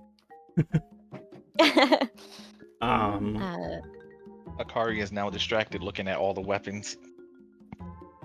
Mm-hmm. Hello. So, welcome to my lovely abode, shop here. You all look like very distinguished warriors. Is there anything you are looking for specifically? Like I said, her eyes are meeting yours at first, but every few seconds they'll dart to where any of your guys' weapons are if you're holding them. Vivra's is an umbrella, so Vivra leans over to Lumi. Do we look like warriors? Lumi kind of like looks down at her rapier that she keeps on her, even though she mostly uses her lyre, and looks up at Vivra and says, "A touch, yes, darling." Okay. bare minimum, you look like adventurers. And Akari got her sheath True. katana. Adventurers make sense. Vivra's like, I don't feel like I look like a warrior.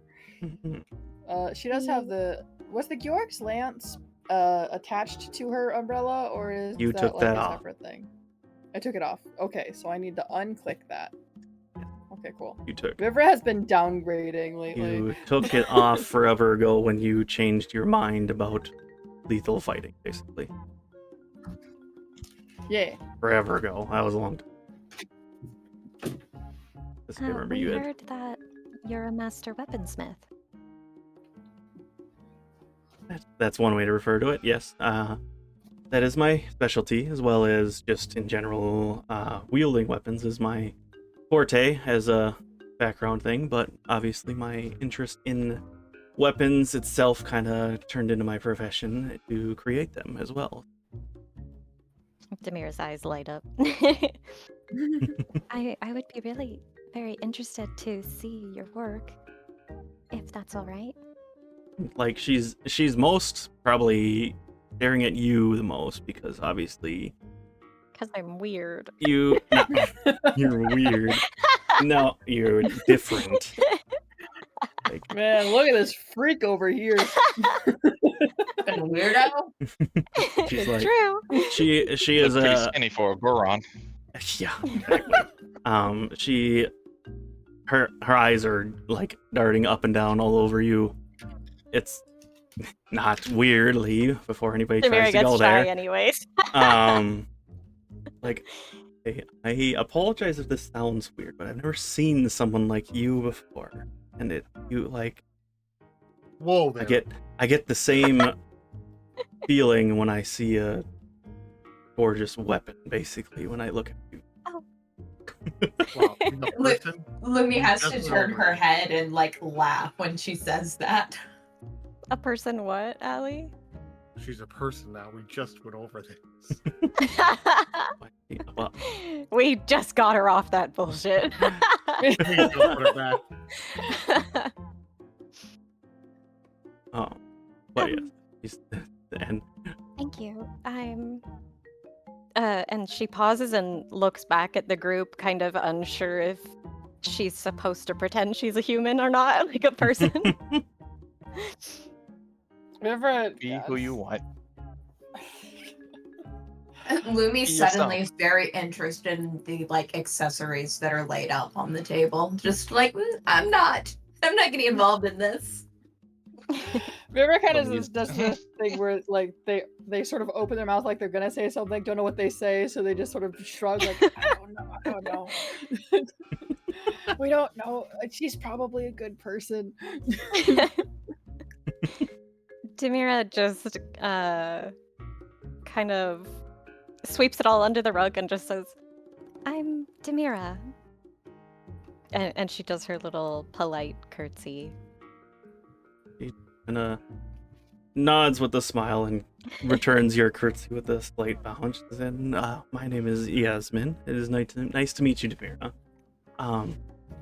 Like I said, I've never met a person like you before. But yeah, odd that I give that the same sense. Like I said, the same sense when I've seen a beautifully crafted weapon, that I get that same feeling from you for some reason. Demira's cheeks are like glowing purple. and blue. Unintentionally not realizing that you are a weapon, so that's why I heard. Yeah. But I apologize if this is rude, but you're not a Hylian, even though you look similar to me. Are you sure? I mean, your skin almost looks like pearl in a way. I've never seen a pearl-skinned Hylian, so I'm gonna make the assumption, even though that's probably a good idea.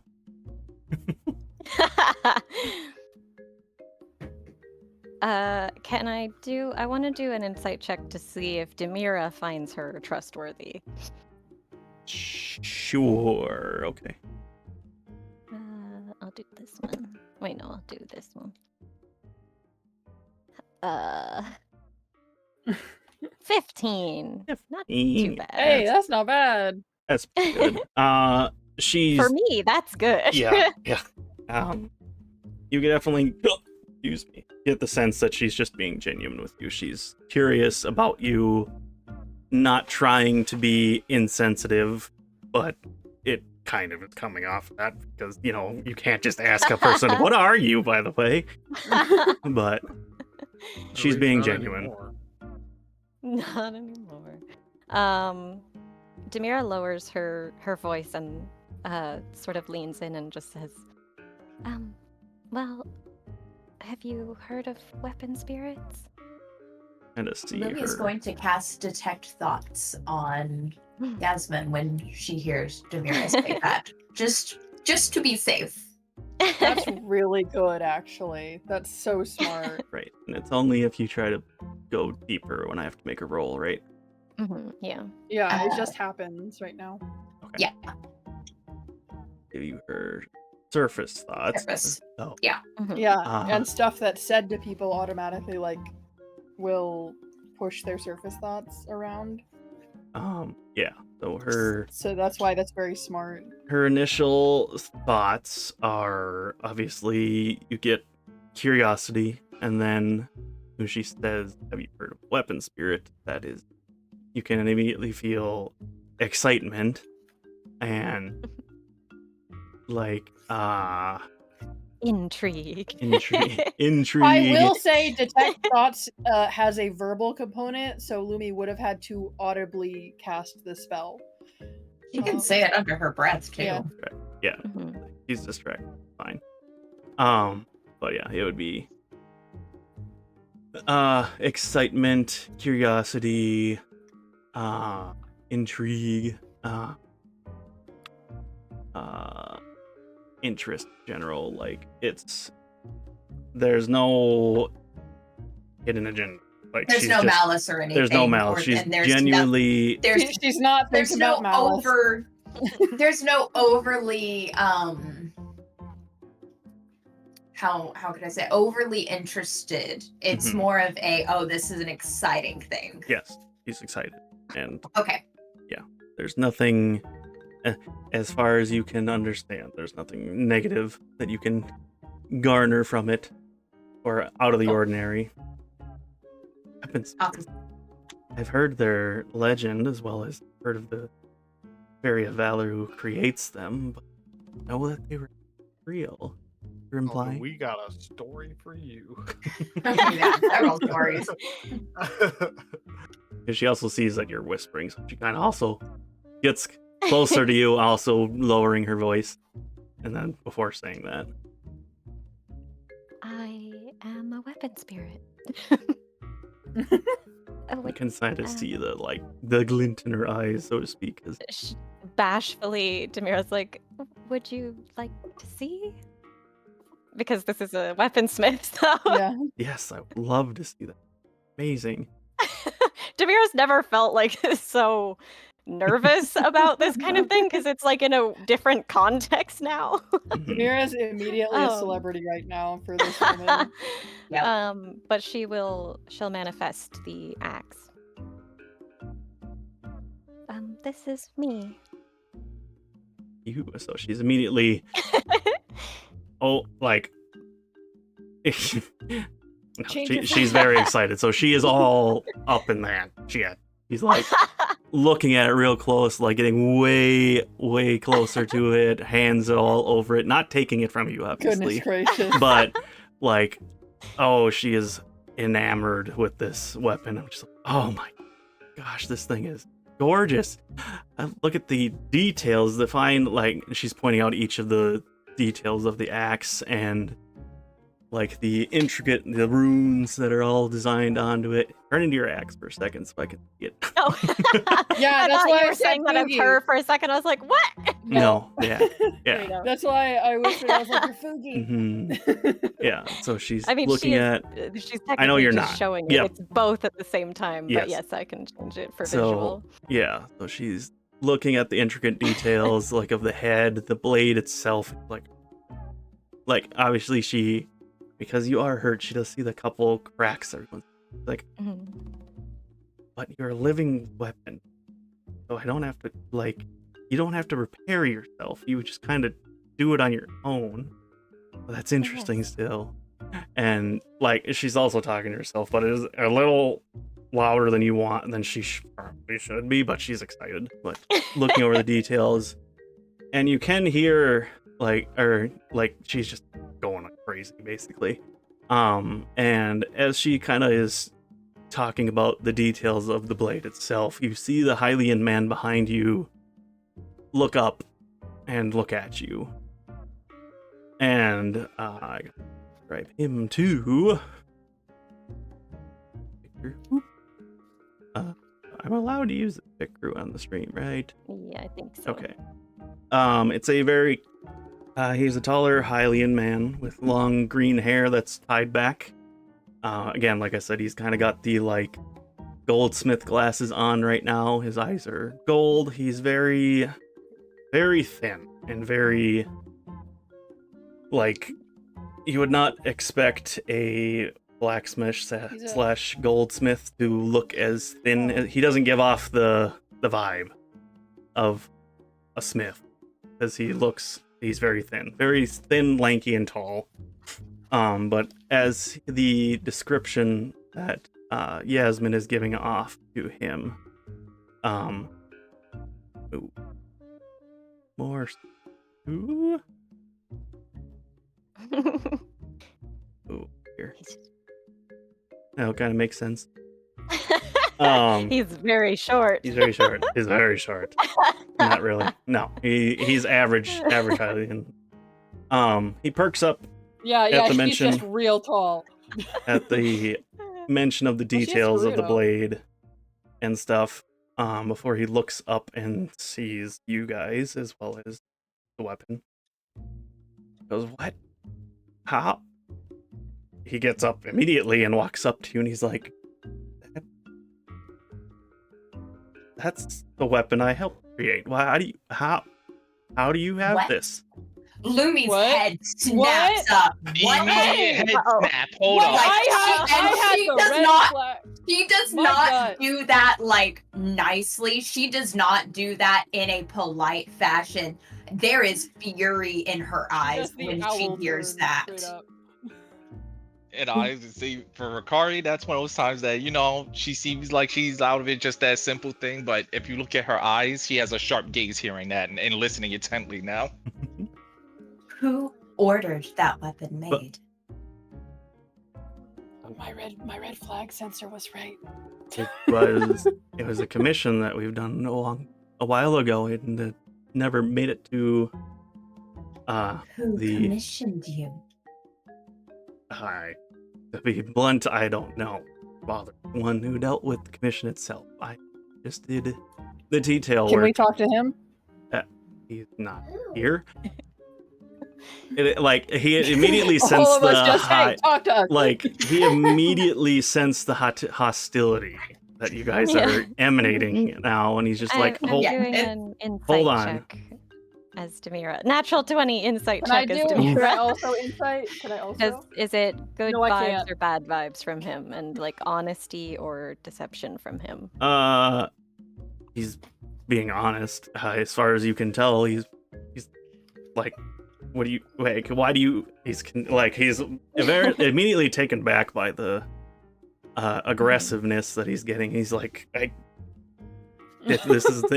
he's like stuttered because you're coming for him, and unintentionally he's like Lumi has to stop and take a deep breath, and she gives her hands a little shake, and then she goes, okay, let me try this again a little less. I was gonna say, yeah, let's start over. I see something sensitive topic for some reason.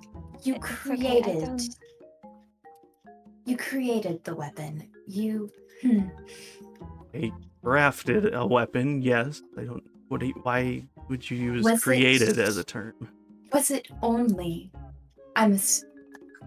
yes, it was only a weapon then. All right. What do you mean by only a weapon? You didn't give life to it, right? Was there a Vivra like is leaning forward. Was there what? Was there one made of obsidian? Oh yeah, good question. That is a good It's question. like, hold While on. While this is happening, We've Demira will do a both little given him spin. separate questions right Like now. Lumi's hands are folded together, and Right. she's locked in. She didn't even hear Vivra ask. Oh yeah. He's like, hold on. I think we need to start over first because I don't know what's going on here. But That makes so you all are coming at me, and it's kind of concerning. This I'm is sorry a for that. weapon you're holding. It was a weapon that I helped my father craft. I am This a weapon- goldsmith. All I do is the intricate detail on the weapon. This weapon is me. Demira does a little spin where she turns into the pole axe and then turns back into her humanoid self before it falls over. You see the immediate, like, it's not even, he can't even hide it, just the shock that... My friends are concerned because What? I am what? the weapon and it's complicated. You are the weapon. Yes. What? That's why I asked if you guys were the ones that made the weapon, live, as she gestures to Demira. Like, you see the gears. He's in shock. And like, Yasmin is at this point, obviously you guys started to become aggressive, so she stepped in front of you guys as you kind of like... Everyone panicked. He said protect. It's like when you accidentally steal something in a video game when you're trying to talk to someone and all the guards turn on you. Yeah. Everyone gets negative Stop. immediately. Uh-huh. You violated the law. Basically. Yeah. And she's like... I will also add, at this point, she'll use her magic outfit ring to, like, she removes the sundress and changes back into, like, the version of herself that what's the word, like, matches the weapon more. Mhm, yeah. Like the design. Yep. Is And this the right one? I think yeah, so. no, you're missing the shoulder pieces. That's funny. I don't have that one in Fuki yet. Okay. Close enough. Yasmin also speaks up and Basically is that. like, all right, let's all take a breath. I don't know what you guys are involved with each other apparently, but let's just calm down a minute and talk, because I don't need people fighting in my shop, to be blunt. There's too many sharp pointy things around here. I don't want anybody getting hurt. A lot of things within reach. Sorry. Yes. And you see Torque is in shock, because his expression is very confused, very like, what? All right. How is that? He is just stuttering because he can't. He's not computing. Not computing. All right. You did not know what was going to happen. with Of that. course not. I created a weapon. I crafted a weapon that is a person now. Then that makes no fucking sense. What? Well, no, I suppose it doesn't. But we were commissioned to make a weapon for someone. We were specifically told not to the person, basically.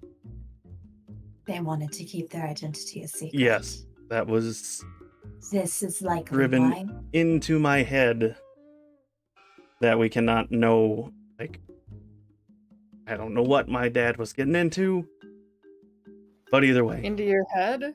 Did they like alter your memory or something? no. I think he just bit the They drove in the fact that Okay. we don't need to know who this is for. We just need to make it. Was there a second weapon that you and your father helped make? It would have been made of obsidian. I could open one. Demira nods. You see him stop to think for a moment, and I think was kind of a last-minute thing that we were added to. We don't typically make things that it was requested, but I wanted to do it, so we kind of did it. But I guess there was. I'm still wrapping. You're a person, not. He's addressing Demira now. Quite shocked by this interaction as well. Telling me. So, you are saying that your father forged the weapon and you did the detailed work, the embellishments. Basically. You did not know that I was a weapon spirit. Oh, that's crazy to think that. I mean, like. Did you add the rune on her? Yes, I was going to ask if you know the origins of it, and she'll stick her leggy out. See, She just slightly bends her knee forward to show the rune. like, the rune, I carved the design for the rune. Yes, I did not create the like rune. the embedding? Yeah. Okay. I did not put the, that, for lack of a better term, I did not put the magic into the rune. I just designed. You designed the rune? Lumi's eyes narrow. I had a very The specific shape? that they wanted, and I kind of just went with what they wanted. So there was a design given to you to replicate. Somewhat, yes. All right. Just kind of added my own flair to it a little bit because that's what I do. But there's nothing. He's do not know. You do not know the contacts for this. Do you know? Well, I suppose you wouldn't know if your father knew then either. I don't.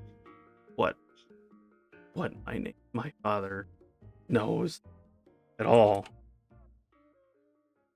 We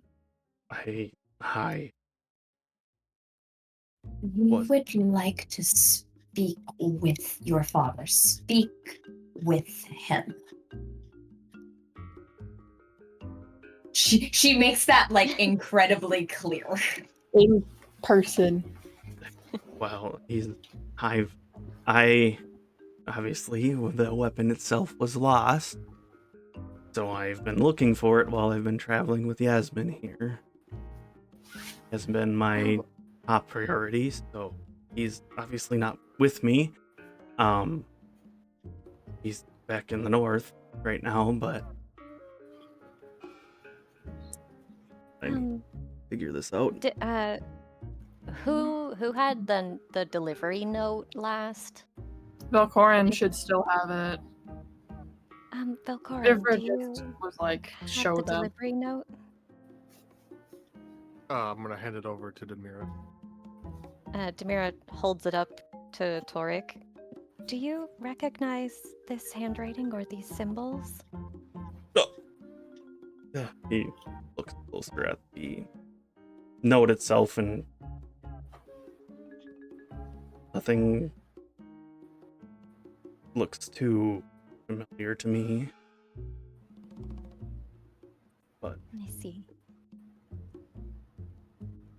it was likely, like I said,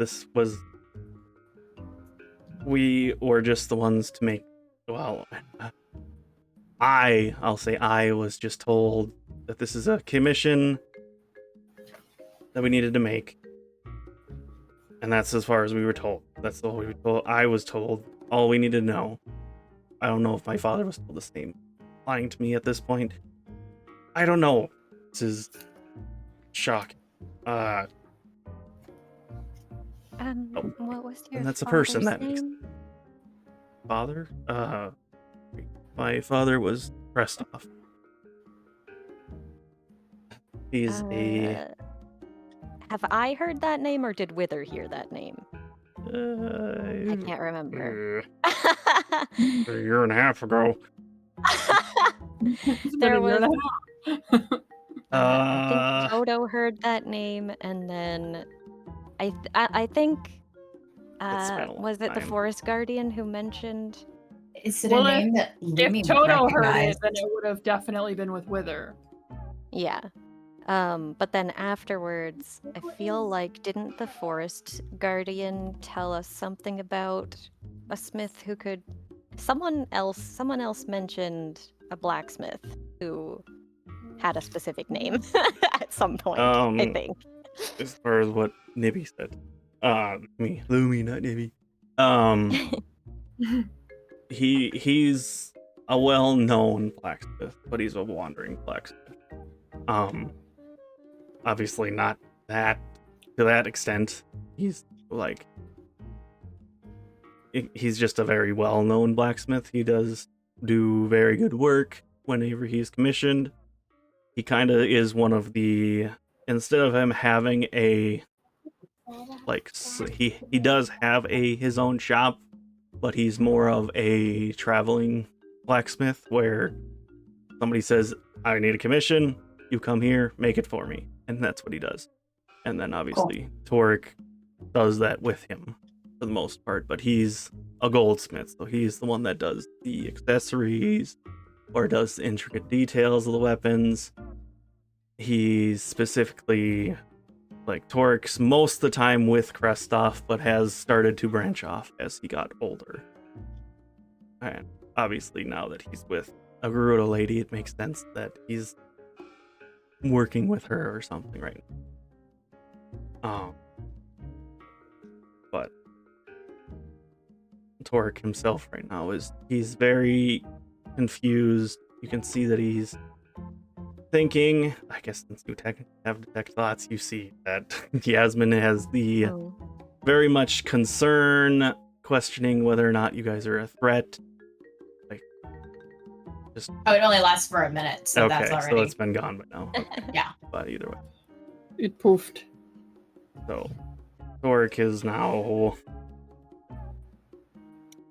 The gist of it is, my father, his regular shop is in the north. I don't think he has any work currently set up right now. We should be there still. I don't know what is going on. Obviously, I wasn't told anything. I am just the person that helped make the weapon itself. No idea it was supposed to become a person or how that even works. I don't. Also, how did it wasn't delivered, so obviously that's a problem in itself. So I was supposed to go find it, which while I was working with Yasmin here. So, but now that I know the weapon's a person, that's concerning. I would ask that you don't. I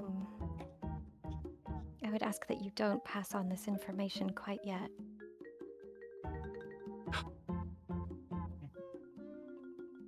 Yeah, I What need to. What were you meant to do after finding the weapon? All I know is the weapon wasn't delivered, so we were supposed to find it. That way we could get it delivered. But I don't know where it's supposed to go or anything. I know we were supposed to make it. Somebody else was supposed to come pick it up, so I assume if we could take you back, not going to, as you can see, you guys are aggressive. You're a person. I'm not. What the heck? We're only aggressive in important matters. There's obviously more.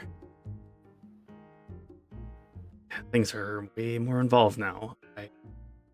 That's what you want. You're the person. I won't tell anybody. But I need to know what my dad. We also need to know what your father knows, unfortunately. Akari will finally walk over with the rest, because at first she was just kind of intensely staring and listening. And the first thing she'll say is, I apologize for how hostile we clearly got, but as you heard from everybody else, it's a very serious matter. I do have a few questions from listening in. Hey, one, do you have a way to contact your father to make sure they're okay? Since it sounds like the crowd may not be the best, and from past experiences, you can never really trust the patience of that type of crowd without them doing something if you don't fulfill your mission. A good point. Nothing that will be immediate, no. Obviously, I know more now, so I was gonna head back to his. I was gonna write to him and then head back home to figure this out because the weapon that we created as a person, I don't want to be involved with that anymore. But like So your best way. you can see him struggling with the fact that he was not.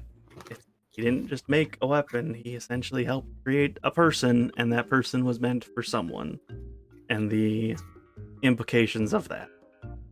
I'm Yeah, here to it's not collect great. child support. So, gathering that your only contact with your father is through a letter or going in person, nothing more right away, like magic or something. Demira will look over to Lumi. Your spell for contacting people, does it require more than a name? I have to be familiar with them.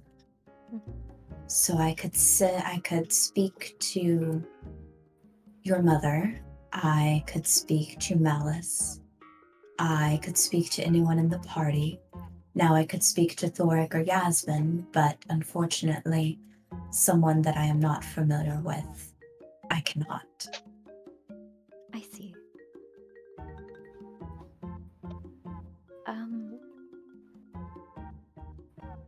Did Akari just ask her first question? She had more than one, right? Or was it a combo? It's kind of just that one was still part of the first one, where she asks if there's no instantaneous way that he has a way to like contact his father, if it's just letters or going in person.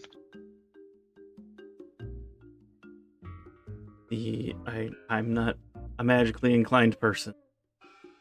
Don't have an item or anything like that for it. No, I have any reason to have one. That's fair. My next question is, if you were to find this weapon, how would you contact your benefactor to be able to pick it up? It's not really my end of the job, so to speak. I would, like, if it was just a weapon, I would try to get it back to my father, and we would arrange from that point on, because I'm going to make the assumption that he knows more than I do. But there's obviously more to it than that, and you're a person, so I'm not going to do that, so... Well, that's good. Akari will like slightly cut him off as he mentioned it. That's good. You don't have to worry about the more of it. I'm just asking you questions and you just have to answer them. Just to make sure I understand the situation. So if you found a weapon, if it wasn't a person, let's just say there's still just a weapon, you would just take it to your father to be able to reach the person and pick them up. Yeah, that's the intent. Okay. At least the contact that we were supposed to get it to. That's okay. Like you mentioned, you're not as involved as your father, so it sounds like for us to find out more, we would definitely have to meet your father. Would it be the most likely occurrence? Yes, but... Now, when you say up north, where exactly is he? Get the map out. If you're able to multitask, Demira also just sort of asks, do you trust your father? I did. But this definitely determines how... I don't know how involved I was with it. Not liking it. As we look at the map here, if it is my cursor, he will point out that they have a temporary shop near this region. The center point would be the blue part of Pip itself. And as he points to that, Akari just asks, so you say temporary workshop? Well, he said that out loud, the That's temporary his- thing, right? That's his home workshop when he's Oh, not. okay. As far as I know, he doesn't have any other work. But again, haven't been home for a few months now. Understandable. You were looking for the weapon that didn't get delivered. It was a side. It was more. He told me keep an eye out because we haven't heard about it, but not. I haven't been told to specifically. You need to find it. He said something went wrong with the delivery. If you happen to see it, let me know. Okay, so you're not really involved at all, minus assisting your father. No, that I thought we were creating a weapon as far as I knew. Yes, I understand you were crafting, just had to see just how much more involved past that you were, which seems to be very little. So our next step, if we need answers, would be to see your father. And as Lumi has mentioned, just to talk, not anything violent, which apologize again for the reaction you got, but it's kind of one of those things you hear after learning information. She does a slight bow towards him and Yasmin.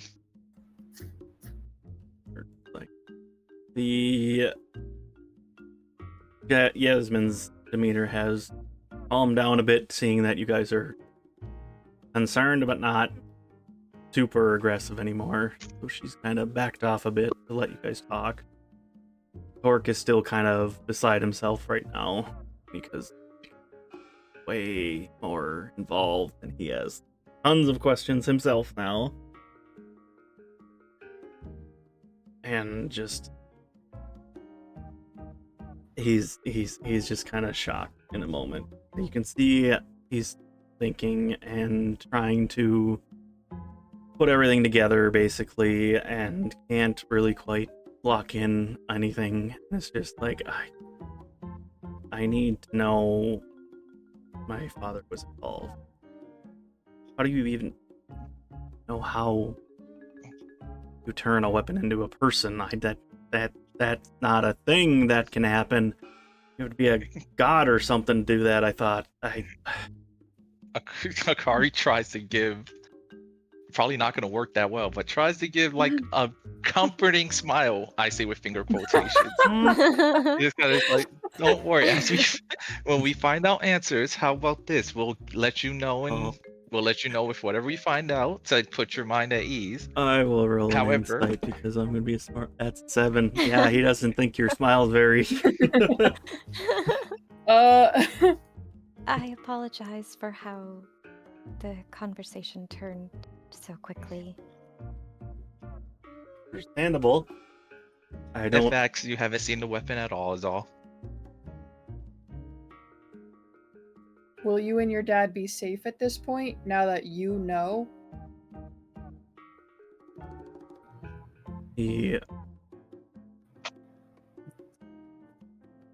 I don't. I'm gonna make the assumption that it's probably not a good thing that I know. I'd say for the safe, just to be safe, just continue as if you don't know. If you ask if you've seen the weapon, you haven't. Don't mention anything in a letter or anything, because last thing you need is to be intercepted. Using telepathy, Vivra's gonna connect to Lumi. Lumi, I assume, already knows that it's one way, so Vivra's gonna say, just nod or shake your head.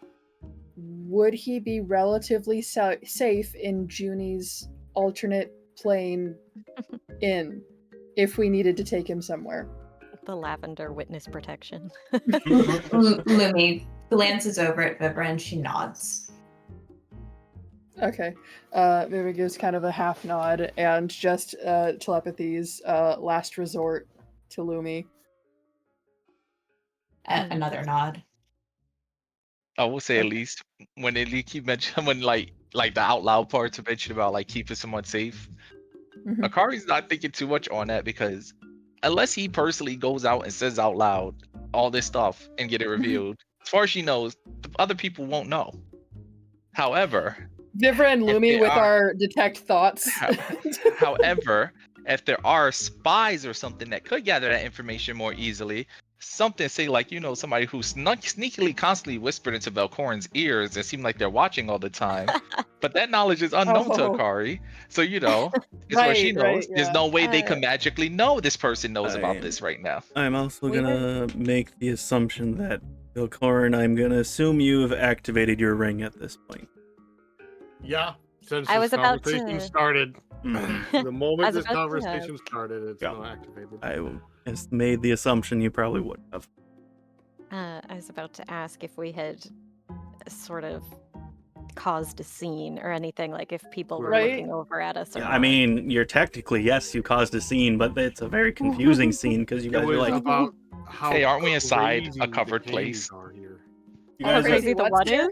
is? The candies are. You guys And are arguing over the name of the- everybody's favorite. Wow! you guys are arguing Whoa, over the name of the You're pizza. telling me that this honey isn't melting until it touches water? Telling me this chocolate has a shell on it that doesn't melt in my hand? I mean, What do they their think? places, their thing is more indoors, isn't it? So wouldn't it No. just be if some people? Nope, this is just a We're in a pop-up. tent. You're in a tent. We're Oh, okay, outdoors. so it's not a tent that has the cover that like flaps open and close. Not Mm-mm. really, no. Well, I mean, that Okay. would Lumi keep is other people from hearing. It's more of a canopy, I guess I should Yeah, say. but they won't see the kind of way everybody snapped, which is Mhm. can add a lot more to that kind of scene. It's very confusing because you guys were just arguing about the name of a pizza. Like just Lumi's hearing going yelling to, with no like- sight is one thing, but hearing the Anyway. yelling and Pizza, seeing know the about sight the is another candy. thing. Anyways. Yeah, it's because of his ring that's activated. Your guys' argument sounds just It's a like little- mundane. Yeah, it's a little no, yeah. Mundane topic, but People are confused but not alarmed. no. Lumi, you were about to say something. Yeah. So with all of this, Lumi is going to kind of step like a little bit away from everyone, and she's going to cast sending. She's going to do this twice. It's going to be the same message. Oh. The first one is going to the Great Fairy of Valor, and the second one is going to Malice. The 25 words are: Krestoff is the creator of Demira and the Obsidian Weapon Spirit. We spoke with Toric, his goldsmith son. Toric will not tell about her. Nice. And because of how fast that was, she's hoping that the fairy is able to realize that that's still there in the Goron city if she wants to send one of her other children up to speak to him as well. Ooh, and potentially protect them too. If they're like a good guy. You get Malice's response back first. That just says understood. He had 25 words. He said understood. He doesn't need look. There was it was informative, not discussion. They very affirmative tone. I made it less so, but Let's see. No, honey. Oh. the second one you get the response from the fairy. Well, that was quicker than I expected. Yeah. I assume you're still in the village. I will send iron. Whoop. I don't know if I used 25, but I'm gonna say close enough. I'm gonna say close enough too.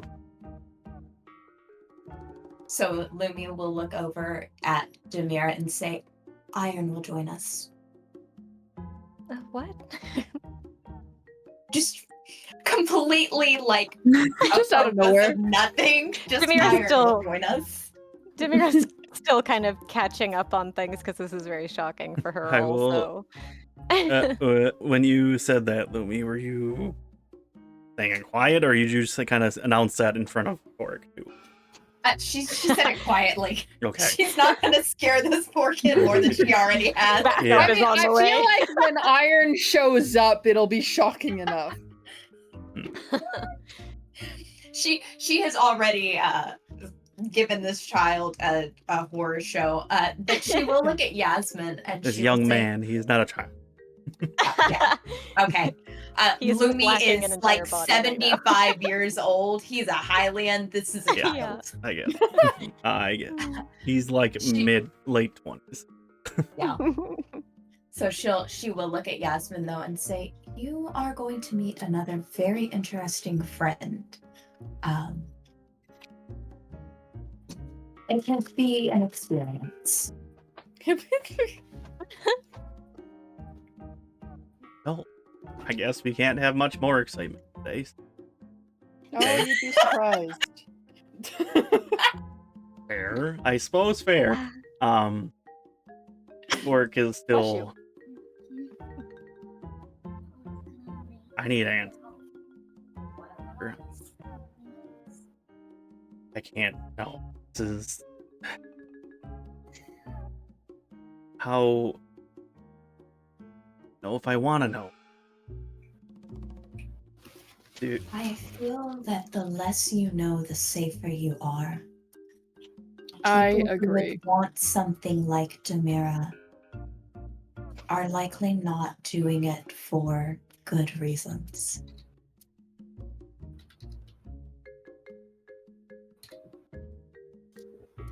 I have one thing I need to know, though. Was someone hurt in order for her to be created? Lumi Are you sure that's something you need to Lumi know? like smiles really thinly and she says, Do you think hostility would have met you if someone hadn't been? DM kind of like sigh, knowingly. He didn't need the answer that he already knew, but he asked. Well, he was hoping that it was He was not hoping to be true. told he was wrong. Okay, So- fair. You know what? Fair. he wanted the lie, and Lumi's not in the Nope. business of lying right now. Nope. Okay. He's not directly responsible, but you know what? She can't get at the man who is, so. You didn't know. It's okay. You can definitely see the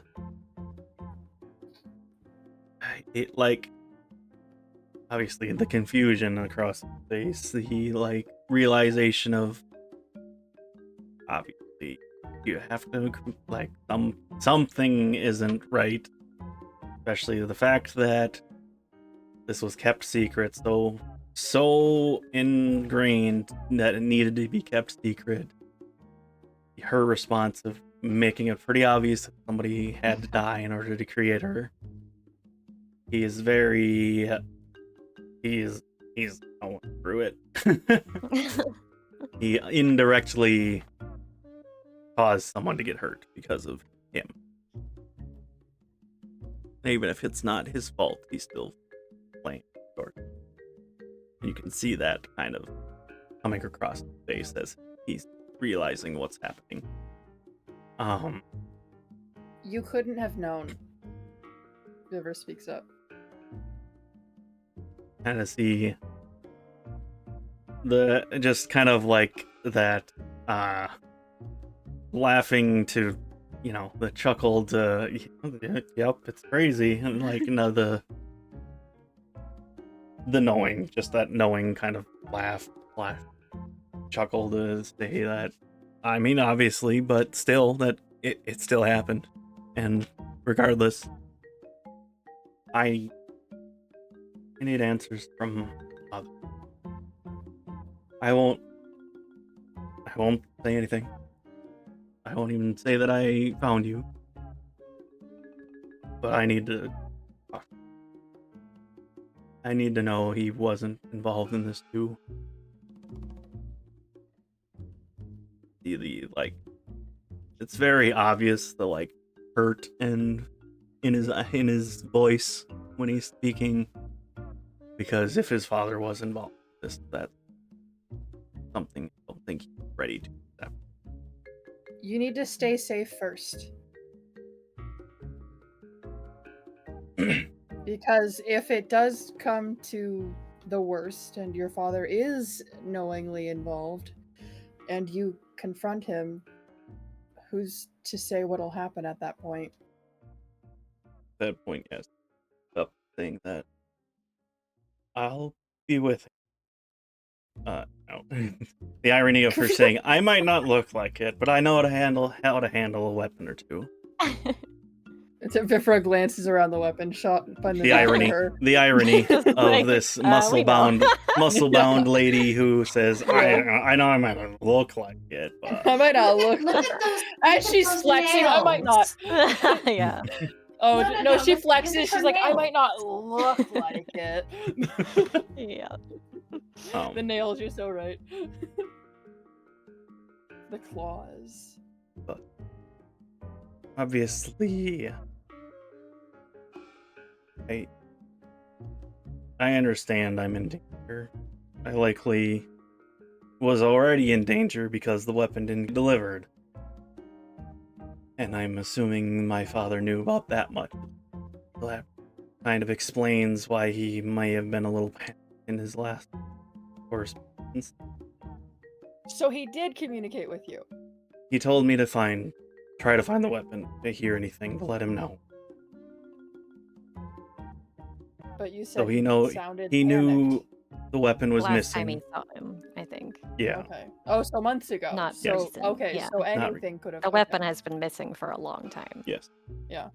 Very. Oh yeah, just a couple months here or take. So you May can I see ask him. you Sorry. Go ahead. one more question. Is there any client that you would suspect? I've heard, based on this letter, it was quite expensive, so do you have any suspicions of anybody? Someone with a lot of money. Well, yes. We were paid quite handsomely, more so than I'm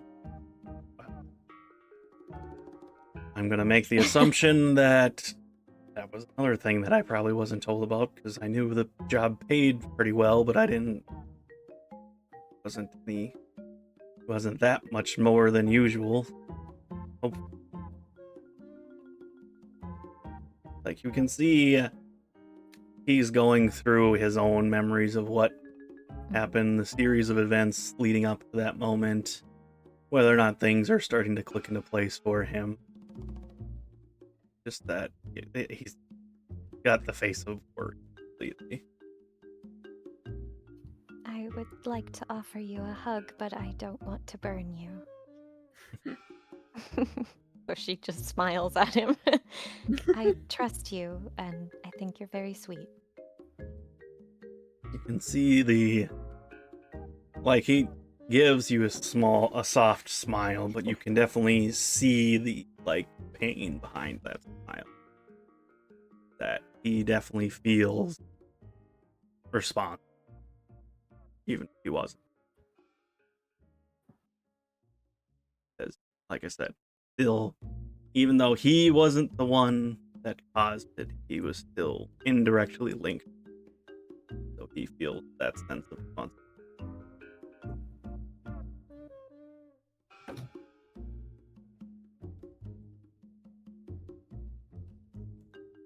Regardless, like I said, I need answers. So and he kind of looks to Yaz, says, I know you don't deal well with cold climate, probably, but I know how involved in this he was. There might be a faster way. She looks to Velkorin. When's the last time you've seen Eli? I left him a message yesterday. Longer than that. Last time he was I would have with seen him you. about 3 days ago because we. Yeah, I was gonna say he was with you guys when you got to Kakariko. Yeah. Or he left you guys when you got. He left you guys when you got to the inn.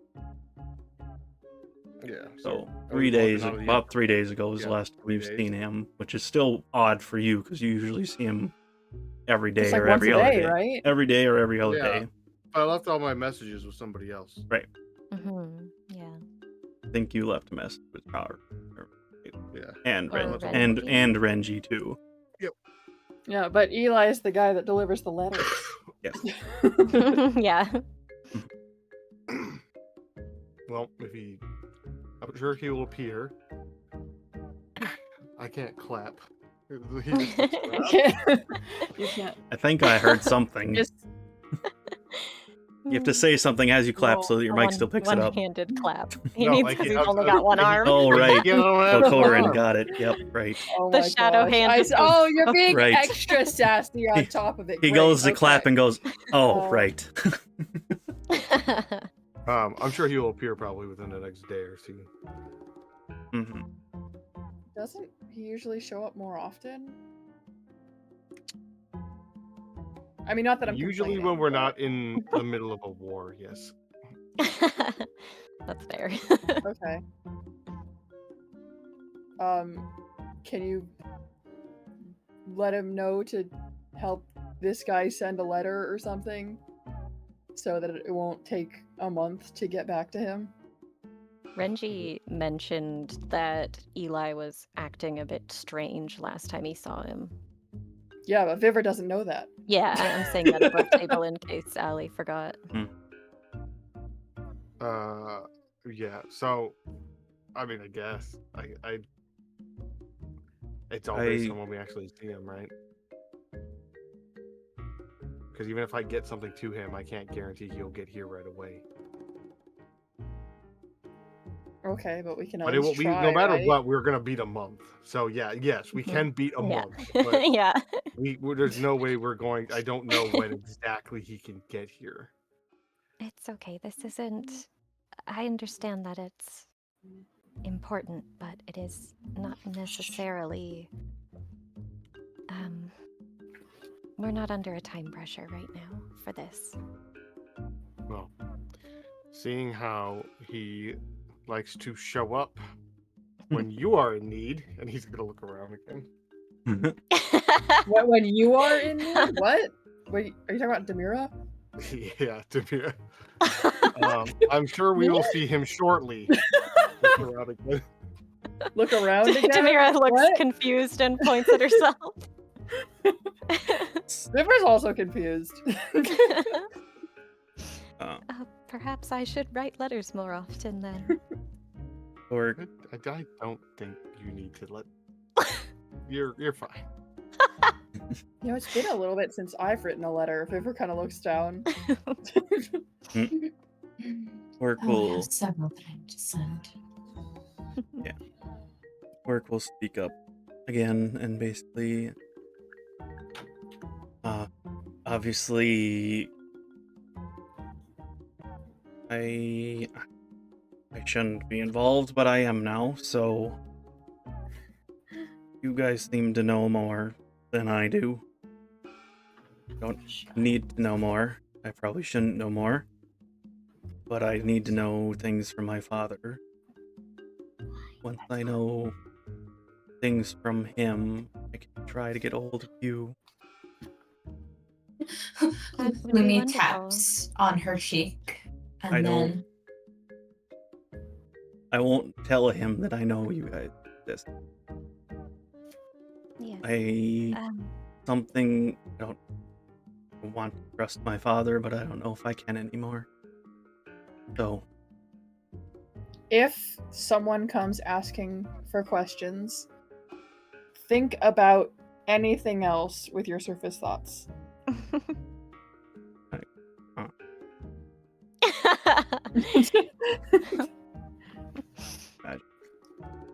Yeah, you never know if they can, listen in, essentially. And she taps her forehead.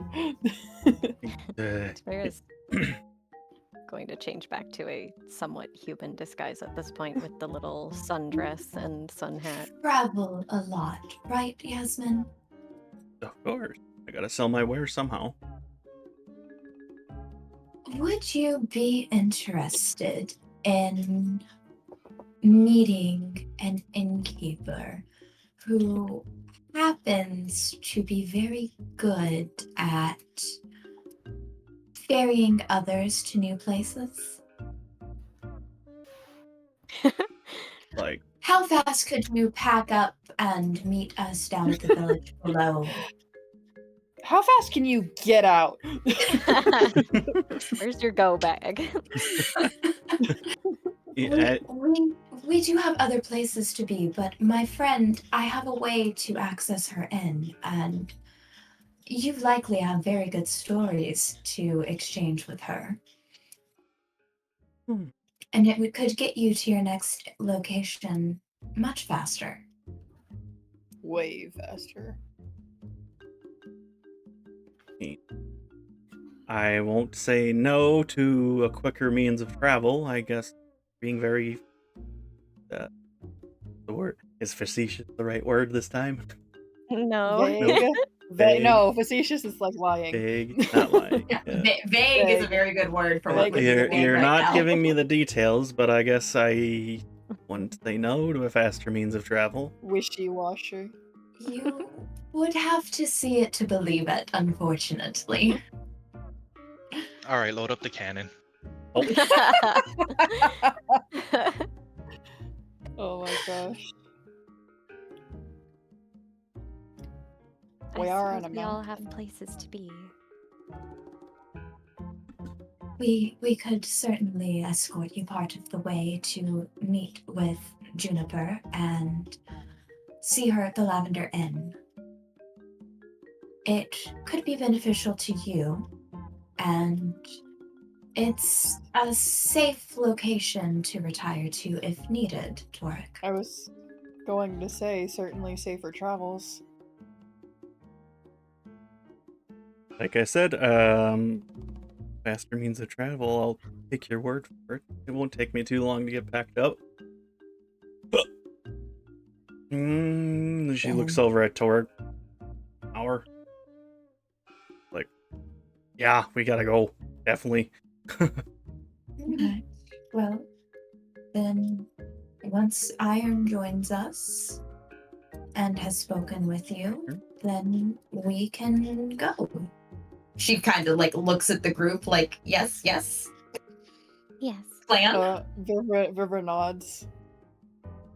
If you want, we could meet you down Maybe we can... It'll go ahead.